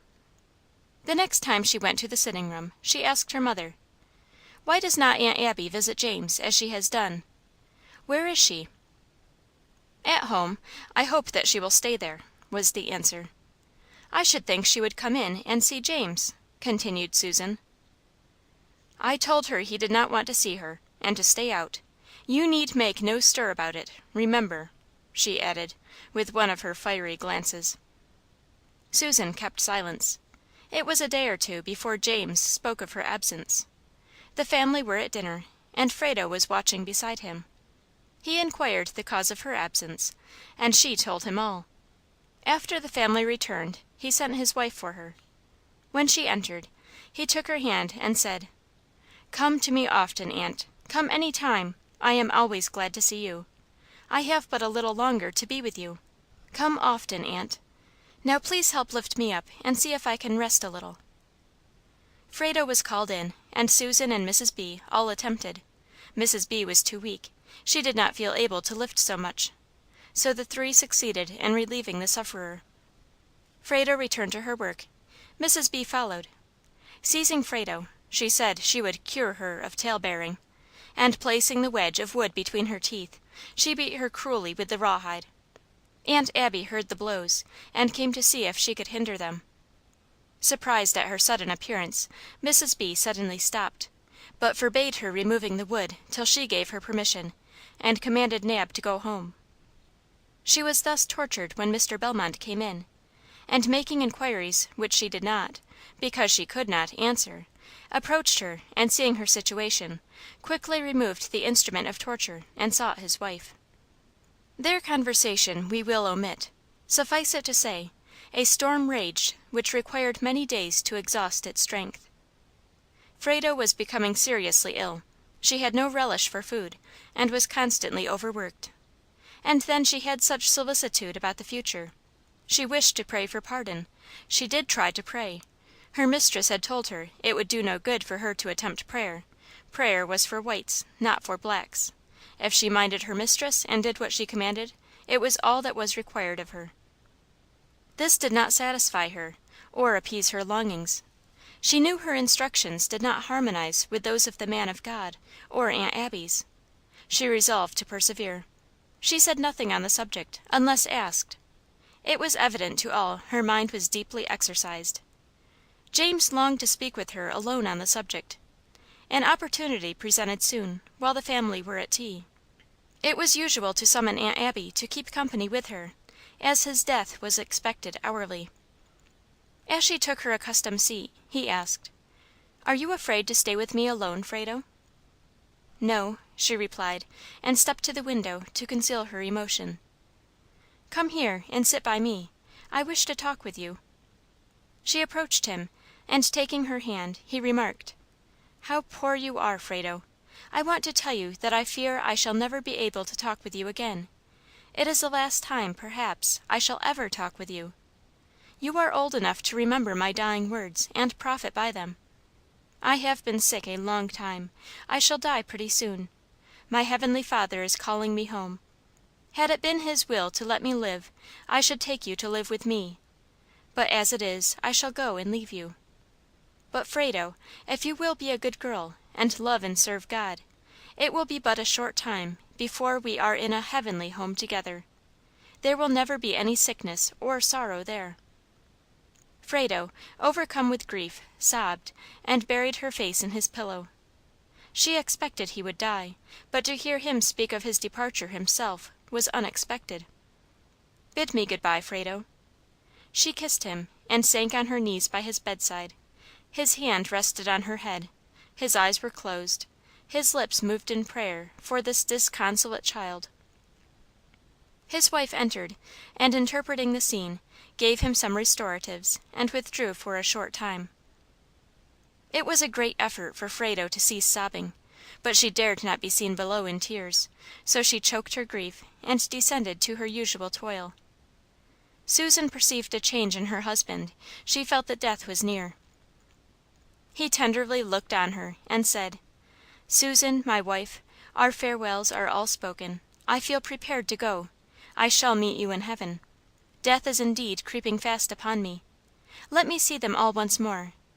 Teach Charlie the way to heaven. Lead him up as you come." The family all assembled. He could not talk as he wished to them. He seemed to sink into unconsciousness.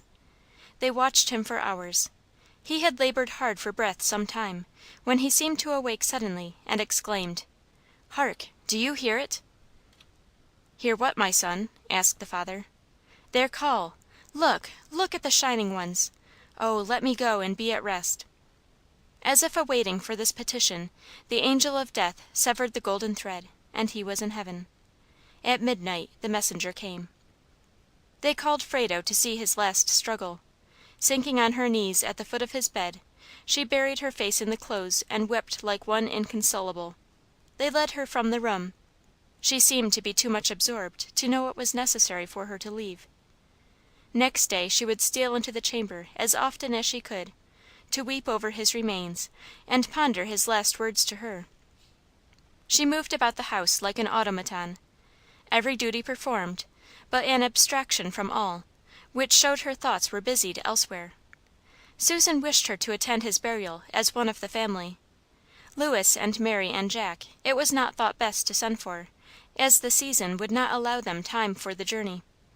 Susan provided her with a dress for the occasion, which was her first intimation that she would be allowed to mingle her grief with others. The day of the burial she was attired in her mourning dress, but Susan in her grief had forgotten a bonnet. She hastily ransacked the closets, and found one of Mary's, trimmed with bright pink ribbon. It was too late to change the ribbon, and she was unwilling to leave Frado at home. She knew it would be the wish of James she should go with her. So tying it on, she said, "Never mind, Frado, you shall see where our dear James is buried." As she passed out, she heard the whispers of the bystanders. "Look there! See there! How that looks! A black dress and a pink ribbon!" Another time, such remarks would have wounded Frado. She had now a sorrow with which such were small in comparison. As she saw his body lowered in the grave, she wished to share it, but she was not fit to die. She could not go where he was if she did. She did not love God, she did not serve him, or know how to. She retired at night to mourn over her unfitness for heaven, and gaze out upon the stars, which she felt studded the entrance of heaven, above which James reposed in the bosom of Jesus, to which her desires were hastening. She wished she could see God and ask him for eternal life. Aunt Abby had taught her that he was ever looking upon her. Oh, if she could see him, or hear him speak words of forgiveness! Her anxiety increased, her health seemed impaired, and she felt constrained to go to Aunt Abby and tell her all about her conflicts. She received her like a returning wanderer, seriously urged her to accept of Christ, explained the way, read to her from the Bible, and remarked upon such passages as applied to her state. She warned her against stifling that voice which was calling her to heaven, echoed the farewell words of James, and told her to come to her with her difficulties, and not to delay a duty so important as attention to the truths of religion and her soul's interests. Mrs. Bellmont would occasionally give instruction, though far different. She would tell her she could not go where James was; she need not try. If she should get to heaven at all, she would never be as high up as he. He was the attraction. Should she want to go there if she could not see him? Mrs. B. seldom mentioned her bereavement, unless in such allusion to Frado. She donned her weeds from custom, kept close her crape veil for so many Sabbaths, and abated nothing of her characteristic harshness. The clergyman called to minister consolation to the afflicted widow and mother. Aunt Abby, seeing him approach the dwelling, knew at once the object of his visit, and followed him to the parlor, unasked by Mrs. B. What a daring affront! The good man dispensed the consolations, of which he was steward, to the apparently grief-smitten mother, who talked like one schooled in a heavenly atmosphere. Such resignation expressed as might have graced the trial of the holiest. Susan, like a mute sufferer, bared her soul to his sympathy and godly counsel, but only replied to his questions in short syllables. When he offered prayer, Frado stole to the door that she might hear of the heavenly bliss of one who was her friend on earth. The prayer caused profuse weeping, as any tender reminder of the heaven-born was sure to. When the good man's voice ceased, she returned to her toil, carefully removing all trace of sorrow. Her mistress soon followed, irritated by Nab's impudence in presenting herself unasked in the parlor, and upbraided her with indolence, and bade her apply herself more diligently. Stung by unmerited rebuke, weak from sorrow and anxiety, the tears rolled down her dark face, soon followed by sobs, and then losing all control of herself, she wept aloud. This was an act of disobedience. Her mistress grasping her raw hide, caused a longer flow of tears, and wounded a spirit that was craving healing mercies. Chapter 10. Perplexities. Another death. "'Neath the billows of the ocean, hidden treasures wait the hand that again to light shall raise them with the diver's magic wand." G.W. Cook. The family, gathered by James' decease, returned to their homes. Susan and Charles returned to Baltimore. Letters were received from the absent, expressing their sympathy and grief. The father bowed like a bruised reed under the loss of his beloved son. He felt desirous to die the death of the righteous. Also conscious that he was unprepared, he resolved to start on the narrow way, and sometime solicit entrance through the gate which leads to the celestial city. He acknowledged his too ready acquiescence with Mrs. B. in permitting Frado to be deprived of her only religious privileges for weeks together.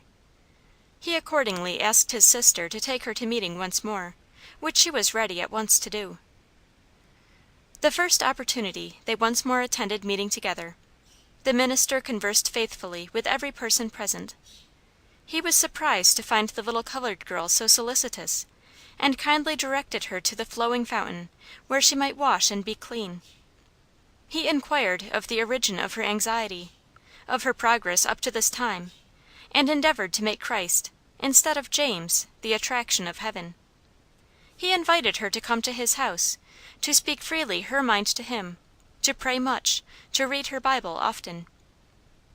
The neighbors who were at meeting, among them Mrs. Reed, discussed the opinions Mrs. Bellmont would express on the subject. Mrs. Reed called and informed Mrs. B. that her colored girl related her experience the other night at the meeting. "What experience?" asked she, quickly, as if she expected to hear the number of times she had whipped Frado, and the number of lashes set forth in plain Arabic numbers. "Why, you know she is serious, don't you? She told the minister about it." Mrs. B. made no reply, but changed the subject adroitly.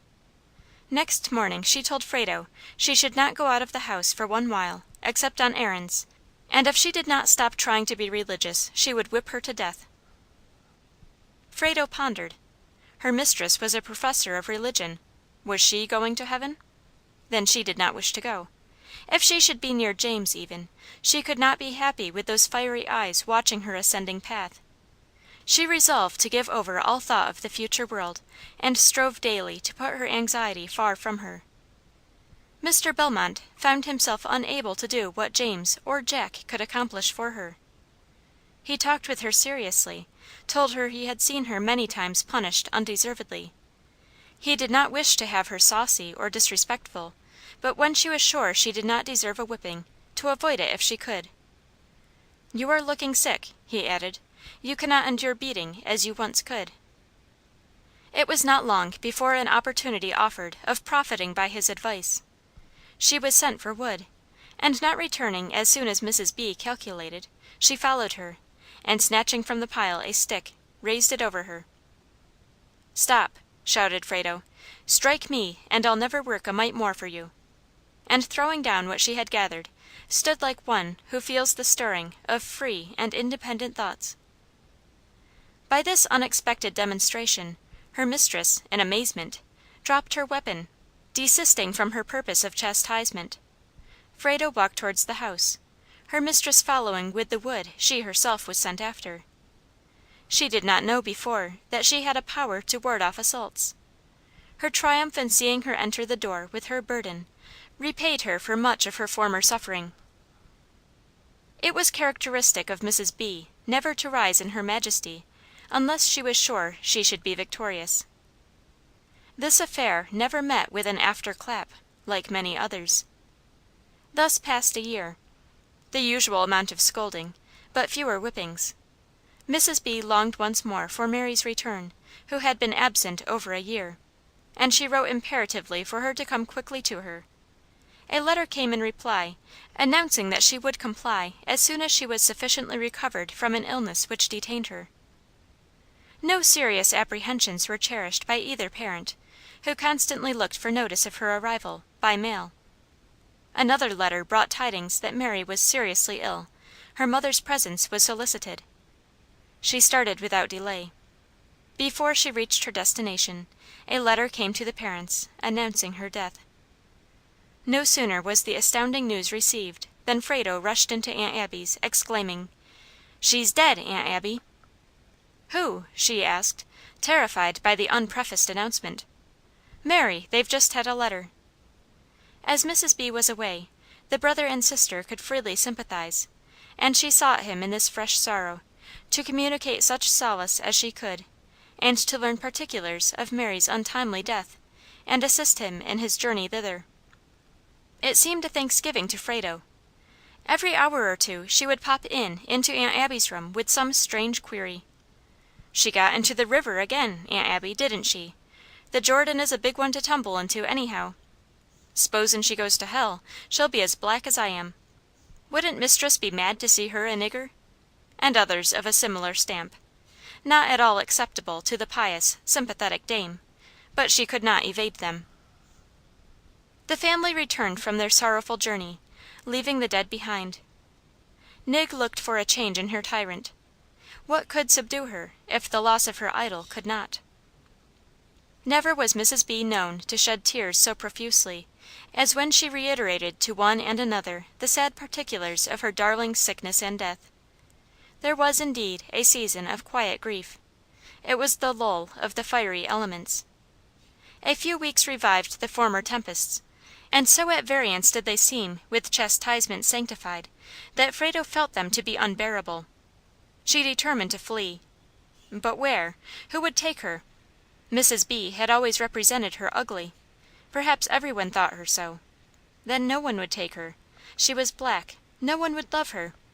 She might have to return, and then she would be more in her mistress's power than ever. She remembered her victory at the woodpile. She decided to remain to do as well as she could, to assert her rights when they were trampled on, to return once more to her meeting in the evening, which had been prohibited. She had learned how to conquer. She would not abuse the power while Mr. Belmont was at home. But had she not better run away? Where? She had never been from the place far enough to decide what course to take. She resolved to speak to Aunt Abby. She mapped the dangers of her course, her liability to fail in finding so good friends as John and herself.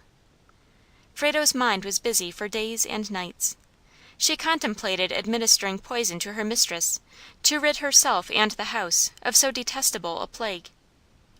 But she was restrained by an overruling Providence, and finally decided to stay contentedly through her period of service, which would expire when she was 18 years of age. In a few months Jane returned home with her family, to relieve her parents, upon whom years and affliction had left the marks of age. The years intervening since she had left her home had, in some degree, softened the opposition to her unsanctioned marriage with George. The more Mrs. B. had about her, the more energetic seemed her directing capabilities, and her fault-finding propensities. Her own she had full power over, and Jane, after vain endeavors, became disgusted, weary, and perplexed, and decided that, though her mother might suffer, she could not endure her home. They followed Jack to the West. Thus vanished all hopes of sympathy or relief from this source to Frado. There seemed no one capable of enduring the oppressions of the house but her. She turned to the darkness of the future with the determination previously formed, to remain until she should be 18. Jane begged her to follow her so soon as she should be released. But so wearied out was she by her mistress, she felt disposed to flee from any and every one having her similitude of name or feature. Chapter 11. Marriage Again. Crucified the hopes that cheered me, all that to the earth endeared me. Love of wealth and fame and power, love, all have been crucified. C.E. Darkness before day. Jane left, but Jack was now to come again. After Mary's death he visited home, leaving a wife behind. An orphan whose home was with a relative, gentle, loving, the true mate of kind, generous Jack. His mother was a stranger to her, of course, and had a perfect right to interrogate. "Is she good looking, Jack?" asked his mother. "Looks well to me," was the laconic reply. "Was her father rich?" "Not worth a copper, as I know of. I never asked him," answered Jack. "Hadn't she any property? What did you marry her for?" asked his mother. "Oh, she's worth $1,000,000, mother, though not a cent of it is in money." "Jack, what do you want to bring such a poor being into the family for? You'd better stay here, at home, and let your wife go.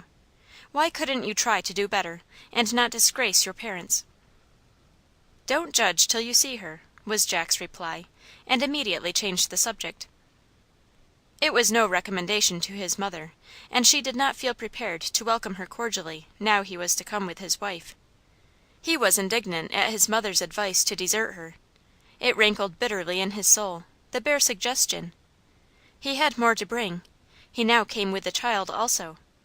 He decided to leave the West, but not his family. Upon their arrival, Mrs. B. extended a cold welcome to her new daughter, eyeing her dress with closest scrutiny. Poverty was to her a disgrace, and she could not associate with any thus dishonored. This coldness was felt by Jack's worthy wife, who only strove the harder to recommend herself by her obliging, winning ways. Mrs. B. could never let Jack be with her alone without complaining of this or that deficiency in his wife. He cared not so long as the complaints were piercing his own ears. He would not have Jenny disquieted. He passed his time in seeking employment. A letter came from his brother Lewis, then at the South, soliciting his services. Leaving his wife, he repaired thither. Mrs. B. felt that great restraint was removed, that Jenny was more in her own power. She wished to make her feel her inferiority, to relieve Jack of his burden if he would not do it himself. She watched her incessantly, to catch at some act of Jenny's which might be construed in conjugal unfaithfulness.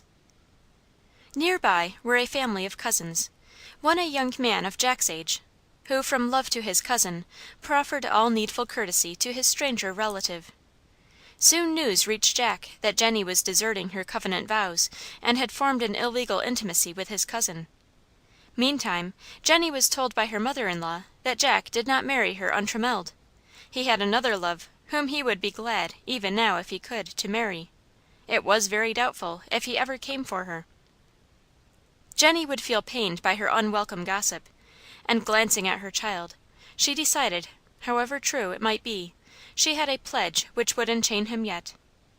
Ere long, the mother's inveterate hate crept out into some neighbor's enclosure, and caught up hastily, they passed the secret round till it became none, and Lewis was sent for, the brother by whom Jack was employed. The neighbors saw her fade in health and spirits. They found letters never reached their destination when sent by either. Lewis arrived with the joyful news that he had come to take Jenny home with him. What a relief to her to be freed from the gnawing taunts of her adversary!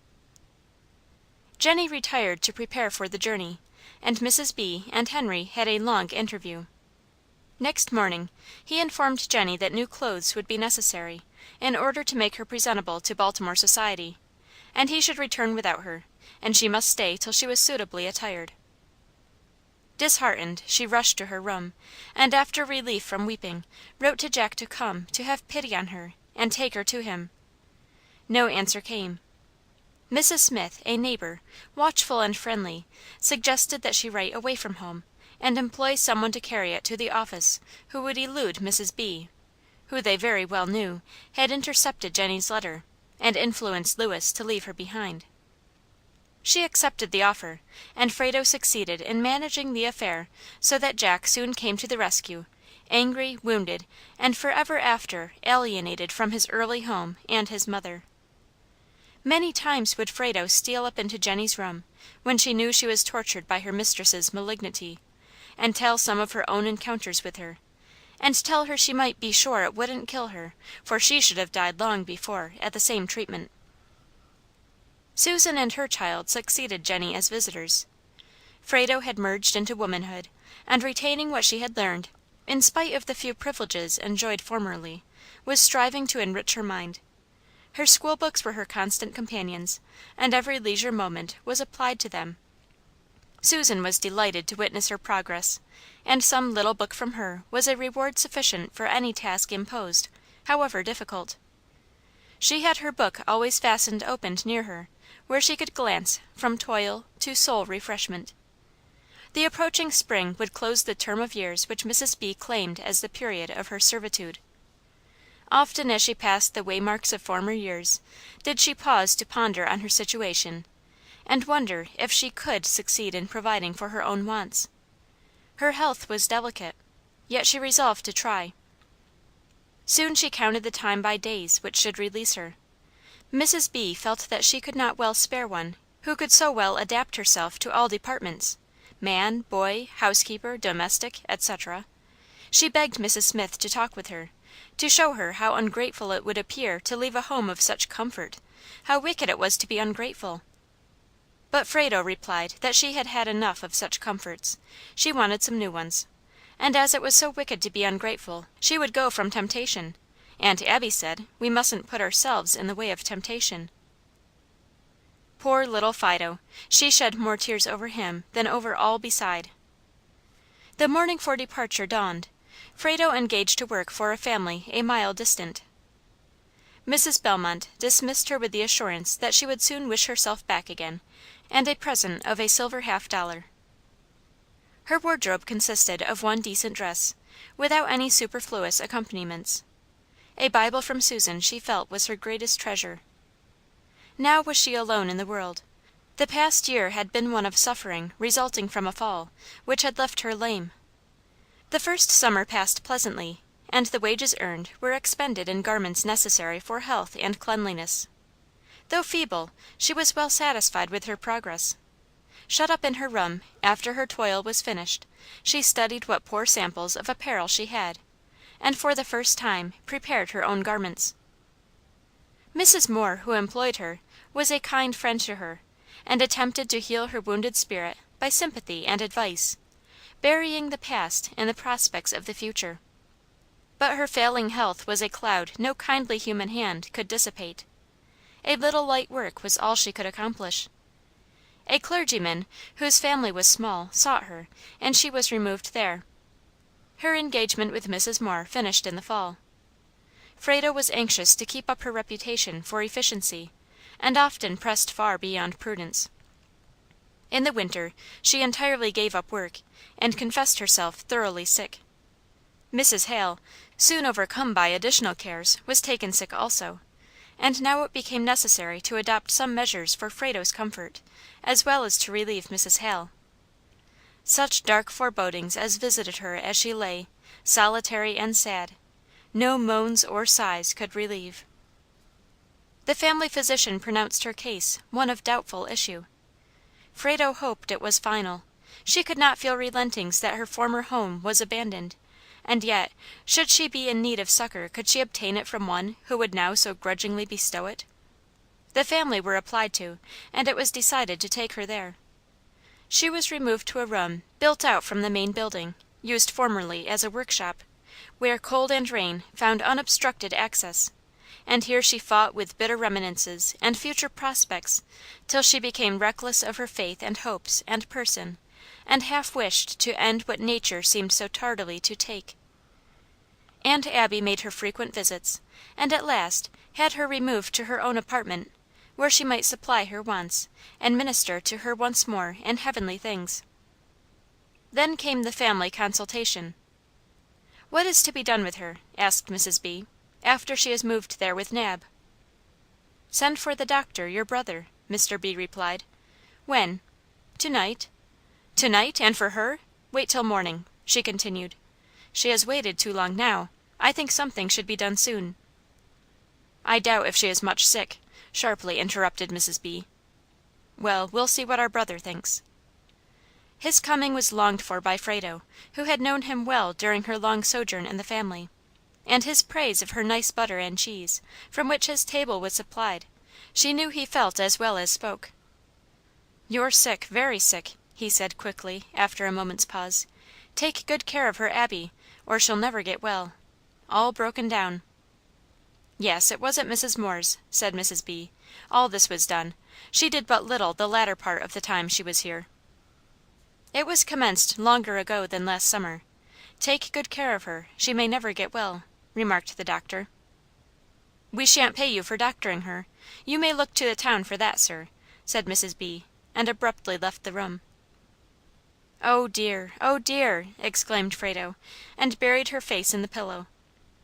A few kind words of consolation, and she was once more alone in the darkness which enveloped her previous days. Yet she felt sure they owed her a shelter and attention, when disabled, and she resolved to feel patient, and remain till she could help herself. Mrs. B. would not attend her, nor permit her domestic to stay with her at all. Aunt Abby was her sole comforter. Aunt Abby's nursing had the desired effect, and she slowly improved. As soon as she was able to be moved, the kind Mrs. Moore took her to her home again, and completed what Aunt Abby had so well commenced. Not that she was well, or ever would be, but she had recovered so far as rendered it hopeful she might provide for her own wants. The clergyman, at whose house she was taken sick, was now seeking some one to watch his sick children, and as soon as he heard of her recovery, again asked for her services. What seemed so light and easy to others was too much for Frado, and it became necessary to ask once more where the sick should find an asylum. All felt that the place where her declining health began should be the place of relief, so they applied once more for a shelter. "No," exclaimed the indignant Mrs. B., "she shall never come under this roof again, never, never!" she repeated, as if each repetition were a bolt to prevent admission. One only resource: the public must pay the expense. So she was removed to the home of two maidens, old, who had principle enough to be willing to earn the money a charitable public disperses. 3 years of weary sickness wasted her, without extinguishing a life apparently so feeble. 2 years had these maidens watched and cared for her, and they began to weary, and finally to request the authorities to remove her. Mrs. Hoggs was a lover of gold and silver, and she asked the favor of filling her coffers by caring for the sick. The removal caused severe sickness. By being bolstered in the bed, after a time she could use her hands, and often would ask for sewing to beguile the tedium. She had become very expert with her needle the first year of her release from Mrs. B., and she had forgotten none of her skill. Mrs. H. praised her, and as she improved in health, was anxious to employ her. She told her she could in this way replace her clothes, and as her board would be paid for, she would thus gain something. Many times her hands wrought when her body was in pain, but the hope that she might yet help herself impelled her on. Thus she reckoned her store of means by a few dollars, and was hoping soon to come in possession, when she was startled by the announcement that Mrs. Hoggs had reported her to the physician and town officers as an impostor, that she was, in truth, able to get up and go to work. This brought on a severe sickness of 2 weeks, when Mrs. Moore again sought her, and took her to her home. She had formerly had wealth at her command, but misfortune had deprived her of it, and unlocked her heart to sympathies and favors she had never known while it lasted. Her husband, defrauded of his last means by a branch of the Belmont family, had supported them by manual labor, gone to the West, and left his wife and 4 young children. But she felt humanity required her to give shelter to one she knew to be worthy of a hospitable reception. Mrs. Moore's physician was called, and pronounced her a very sick girl, and encouraged Mrs. M. to keep her and care for her, and he would see that the authorities were informed of Frado's helplessness, and pledged assistance. Here she remained till sufficiently restored to sew again. Then came the old resolution to take care of herself, to cast off the unpleasant charities of the public. She learned that in some towns in Massachusetts girls make straw bonnets, that it was easy and profitable. But how should she, black, feeble, and poor, find any one to teach her? But God prepares the way when human agencies see no path. Here was found a plain, poor, simple woman who could see merit beneath a dark skin, And when the invalid mulatto told her sorrows, she opened her door and her heart, and took the stranger in. Expert with the needle, Frado soon equaled her instructress, and she sought also to teach her the value of useful books, and while one read aloud to the other of deeds historic and names renowned, Frado experienced a new impulse. She felt herself capable of elevation. She felt that this book information supplied an undefined dissatisfaction she had long felt, but could not express. Every leisure moment was carefully applied to self-improvement, and a devout and Christian exterior invited confidence from the villagers. Thus she passed months of quiet, growing in the confidence of her neighbors and new-found friends. Chapter 12. The winding up of the matter. Nothing new under the sun. Solomon. A few years ago, within the compass of my narrative, there appeared often in some of our New England villages, professed fugitives from slavery, who recounted their personal experience in homely phrase and awakened the indignation of non-slaveholders against Brother Pro. Such a one appeared in the new home of Frado, and as people of color were rare there, was it strange she should attract her dark brother, that he should inquire her out, succeed in seeing her, feel a strange sensation in his heart towards her, that he should toy with her shining curls, feel proud to provoke her to smile and expose the ivory concealed by thin ruby lips, that her sparkling eyes should fascinate, that he should propose, that they should marry?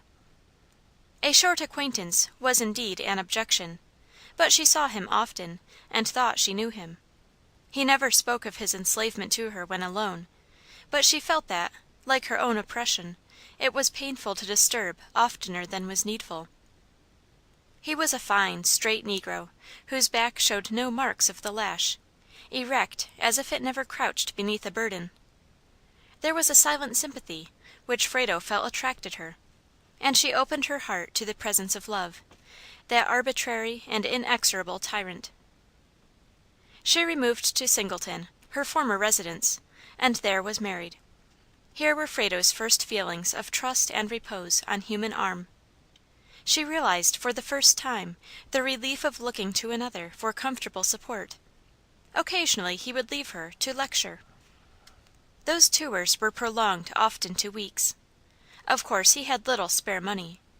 Frado was again feeling her self-dependence, and was at last compelled to resort alone to that.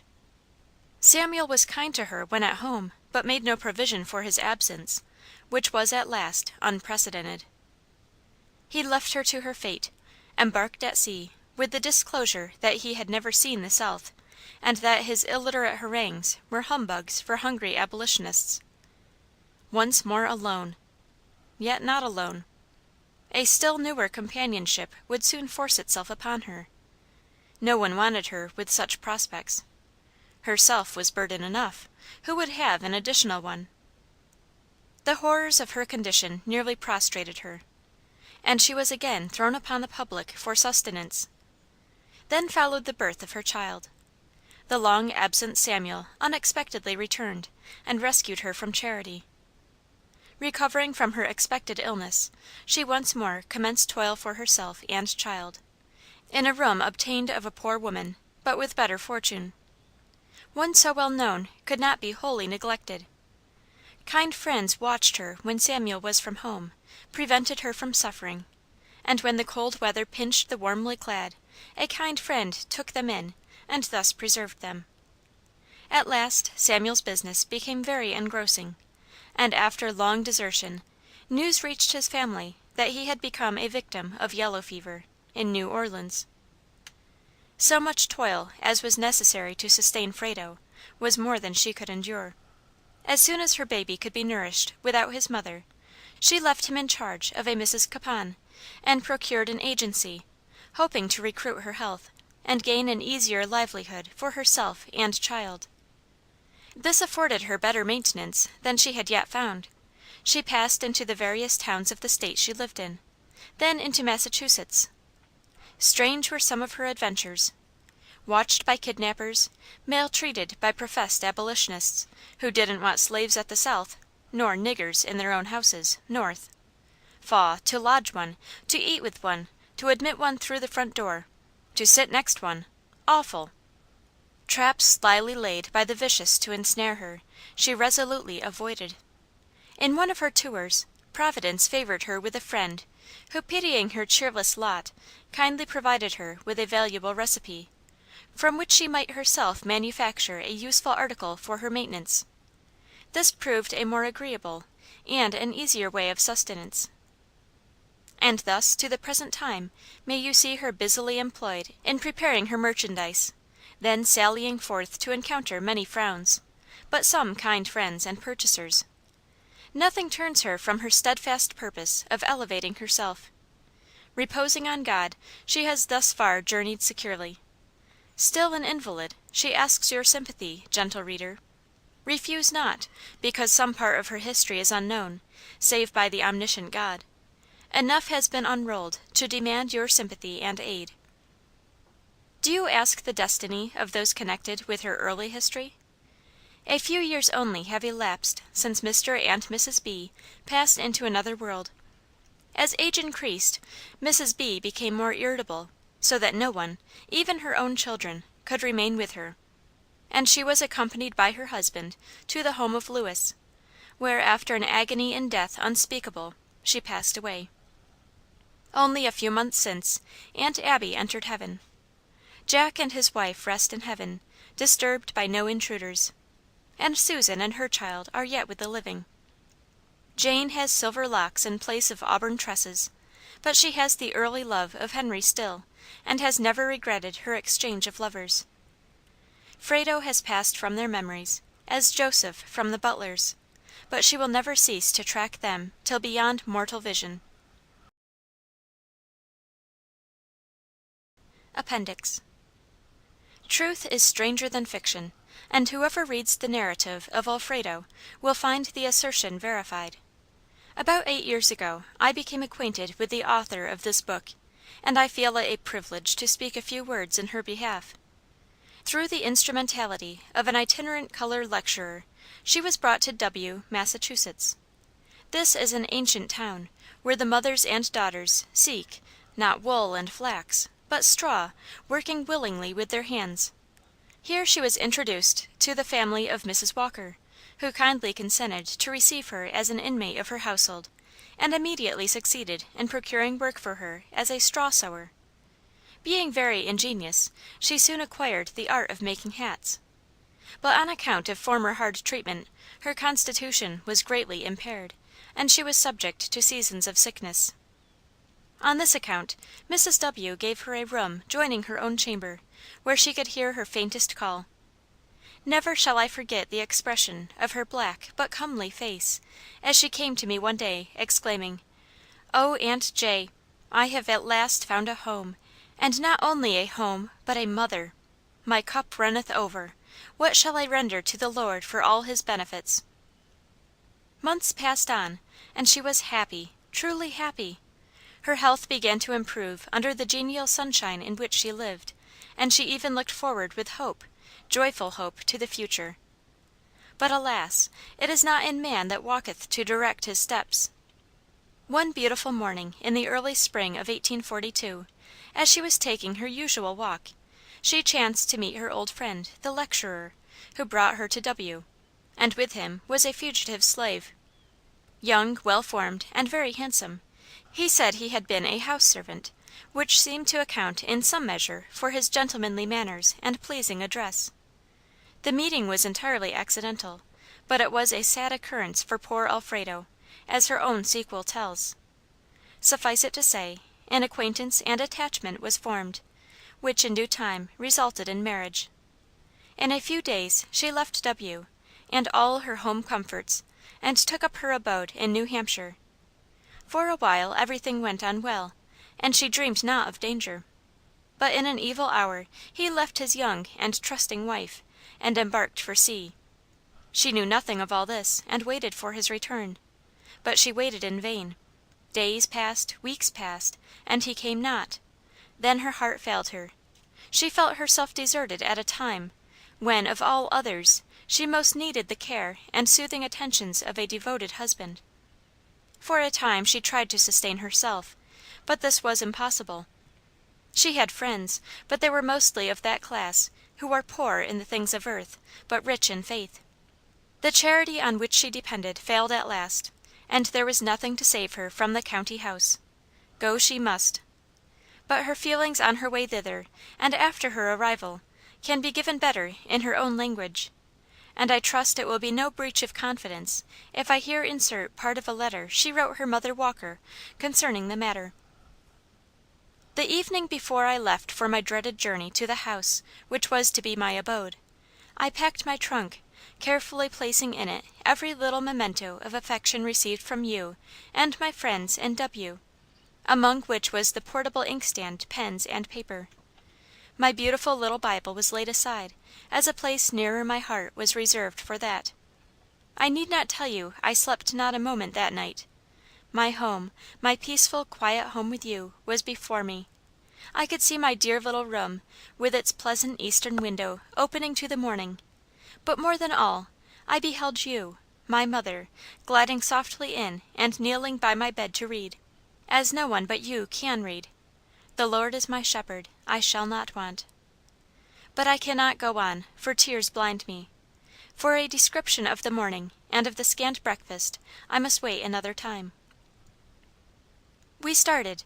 The man who came for me was kind as he could be, helped me carefully into the wagon, for I had no strength, and drove on. For miles I spoke not a word. Then the silence would be broken by the driver uttering some sort of word the horse seemed to understand, for he invariably quickened his pace. And so, just before nightfall, we halted at the institution, prepared for the homeless. With cold civility the matron received me, and bade one of the inmates show me my room. She did so, and I followed up 2 flights of stairs. I crept as I was able, and when she said, "Go in there," I obeyed, asking for my trunk, which was soon placed by me. My room was furnished, some like the prophet's chamber, except there was no candlestick; so when I could creep down I begged for a light, and it was granted. Then I flung myself on the bed and cried, until I could cry no longer. I rose up and tried to pray. The Saviour seemed near. I opened my precious little Bible, and the first verse that caught my eye was, "I am poor and needy, yet the Lord thinketh upon me." Oh, my mother, could I tell you the comfort this was to me! I sat down, calm, almost happy, took my pen and wrote on the inspiration of the moment, "O Holy Father, by thy power, thus far in life I'm brought, and now, in this dark, trying hour, O God, forsake me not. Didst thou not nourish and sustain my infancy and youth? Have I not testimonials plain of thy unchanging truth? Though I've no home to call my own, my heart shall not repine. The saint may live on earth unknown, and yet in glory shine. When my Redeemer dwelt below, he chose a lowly lot. He came unto his own, but lo! his own received him not. Oft was the mountain his abode, the cold, cold earth his bed. The midnight moon shone softly down on his unsheltered head." But my head was sheltered, and I tried to feel thankful. 2 or 3 letters were received after this by her friends in W., and then all was silent. No one of us knew whether she still lived or had gone to her home on high; but it seems she remained in this house until after the birth of her babe. Then her faithless husband returned and took her to some town in New Hampshire, where for a time he supported her and his little son decently well. But again he left her as before, suddenly and unexpectedly, and she saw him no more. Her efforts were again successful in a measure in securing a meagre maintenance for a time, but her struggles with poverty and sickness were severe. At length a door of hope was opened. A kind gentleman and lady took her little boy into their own family, and provided everything necessary for his good, and all this without the hope of remuneration. But let them know, they shall be recompensed at the resurrection of the just. God is not unmindful of this work, this labor of love. As for the afflicted mother, she too has been remembered. The heart of a stranger was moved with compassion, and bestowed a recipe upon her for restoring gray hair to its former color. She availed herself of this great help, and has been quite successful; but her health is again falling, and she has felt herself obliged to resort to another method of procuring her bread, that of writing an autobiography. I trust she will find a ready sale for her interesting work, and let all the friends who purchase a volume remember they are doing good to one of the most worthy, and I had almost said most unfortunate, of the human family. I will only add in conclusion a few lines, calculated to comfort and strengthen this sorrowful, homeless one. "I will help thee, saith the Lord." I will help thee, promise kind, made by our High Priest above, soothing to the troubled mind, full of tenderness and love. I will help thee, when the storm gathers dark on every side, safely from impending harm in my sheltering bosom hide. I will help thee, weary saint, cast thy burdens all on me. Oh, how canst thou tire or faint, while my arm encircles thee! I have pitied every tear, heard and counted every sigh. Ever lend a gracious ear to thy supplicating cry. What though thy wounded bosom bleed, pierced by affliction's dart? Do I not all thy sorrows heed, and bear thee on my heart? Soon will the lowly grave become thy quiet resting place. Thy spirit finds a peaceful home in mansions near my face. There are thy robes and glittering crown, outshining yonder sun. Soon shalt thou lay the body down, and put those glories on. Long has thy golden lyre been strung, which angels cannot move. No song to this is ever sung, but bleeding, dying love. Alida. Having known the writer of this book for a number of years, and knowing the many privations and mortifications she has had to pass through, I the more willingly add my testimony to the truth of her assertions. She is one of that class, who by some are considered not only as little lower than the angels, but far beneath them. But I have long since learned that we are not to look at the color of the hair, the eyes, or the skin, for the man or woman. Their life is the criterion we are to judge by. The writer of this book has seemed to be a child of misfortune. Early in life she was deprived of her parents, and all those endearing associations to which childhood clings. Indeed, she may be said not to have had that happy period, for being taken from home so young, and placed where she had nothing to love or cling to, I often wonder she had not grown up a monster, and those very people calling themselves Christians, the good Lord deliver me from such! And they likewise ruined her health by hard work, both in the field and house. She was indeed a slave, in every sense of the word, and a lonely one too. But she has found some friends in this degraded world, that were willing to do by others as they would have others do by them, that were willing she should live, and have an existence on the earth with them. She has never enjoyed any degree of comfortable health since she was 18 years of age, and a great deal of the time has been confined to her room and bed. She is now trying to write a book, and I hope the public will look favorably on it, and patronize the same, for she is a worthy woman. Her own health being poor, and having a child to care for by the way she has been married, and she wishes to educate him, in her sickness he has been taken from her, and sent to the county farm, because she could not pay his board every week. But as soon as she was able, she took him from that place, and now he has a home where he is contented and happy, and where he is considered as good as those he is with. He is an intelligent, smart boy, and no doubt will make a smart man, if he is rightly managed. He is beloved by his playmates, and by all the friends of the family, for the family do not recognize those as friends who do not include him in their family or as one of them, and his mother as a daughter, for they treat her as such, and she certainly deserves all the affection and kindness that is bestowed upon her, and they are always happy to have her visit them whenever she will. They are not wealthy, but the latch-string is always out when suffering humanity needs a shelter. The last loaf they are willing to divide with those more needy than themselves, remembering these words, "Do good as we have opportunity," and we can always find opportunity if we have the disposition. And now I would say, I hope those who call themselves friends of our dark-skinned brethren will lend a helping hand and assist our sister, not in giving, but in buying a book. The expense is trifling, and the reward of doing good is great. Our duty is to our fellow beings, and when we let an opportunity pass, we know not what we lose.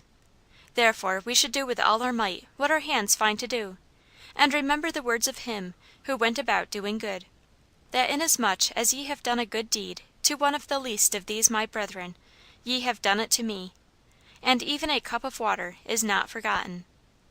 Therefore let us work while the day lasts, and we shall in no wise lose our reward. Margaretta Thorne. Milford, July 20th, 1859. Feeling a deep interest in the welfare of the writer of this book, and hoping that its circulation will be extensive, I wish to say a few words in her behalf. I have been acquainted with her for several years, and have always found her worthy the esteem of all friends of humanity, one whose soul is alive to the work to which she puts her hand. Although her complexion is a little darker than my own, I esteem it a privilege to associate with her, and assist her whenever an opportunity presents itself. It is with this motive that I write these few lines, knowing this book must be interesting to all who have any knowledge of the writer's character, or wish to have. I hope no one will refuse to aid her in her work, as she is worthy the sympathy of all Christians, and those who have a spark of humanity in their breasts. Thinking it unnecessary for me to write a long epistle, I will close by bidding her Godspeed.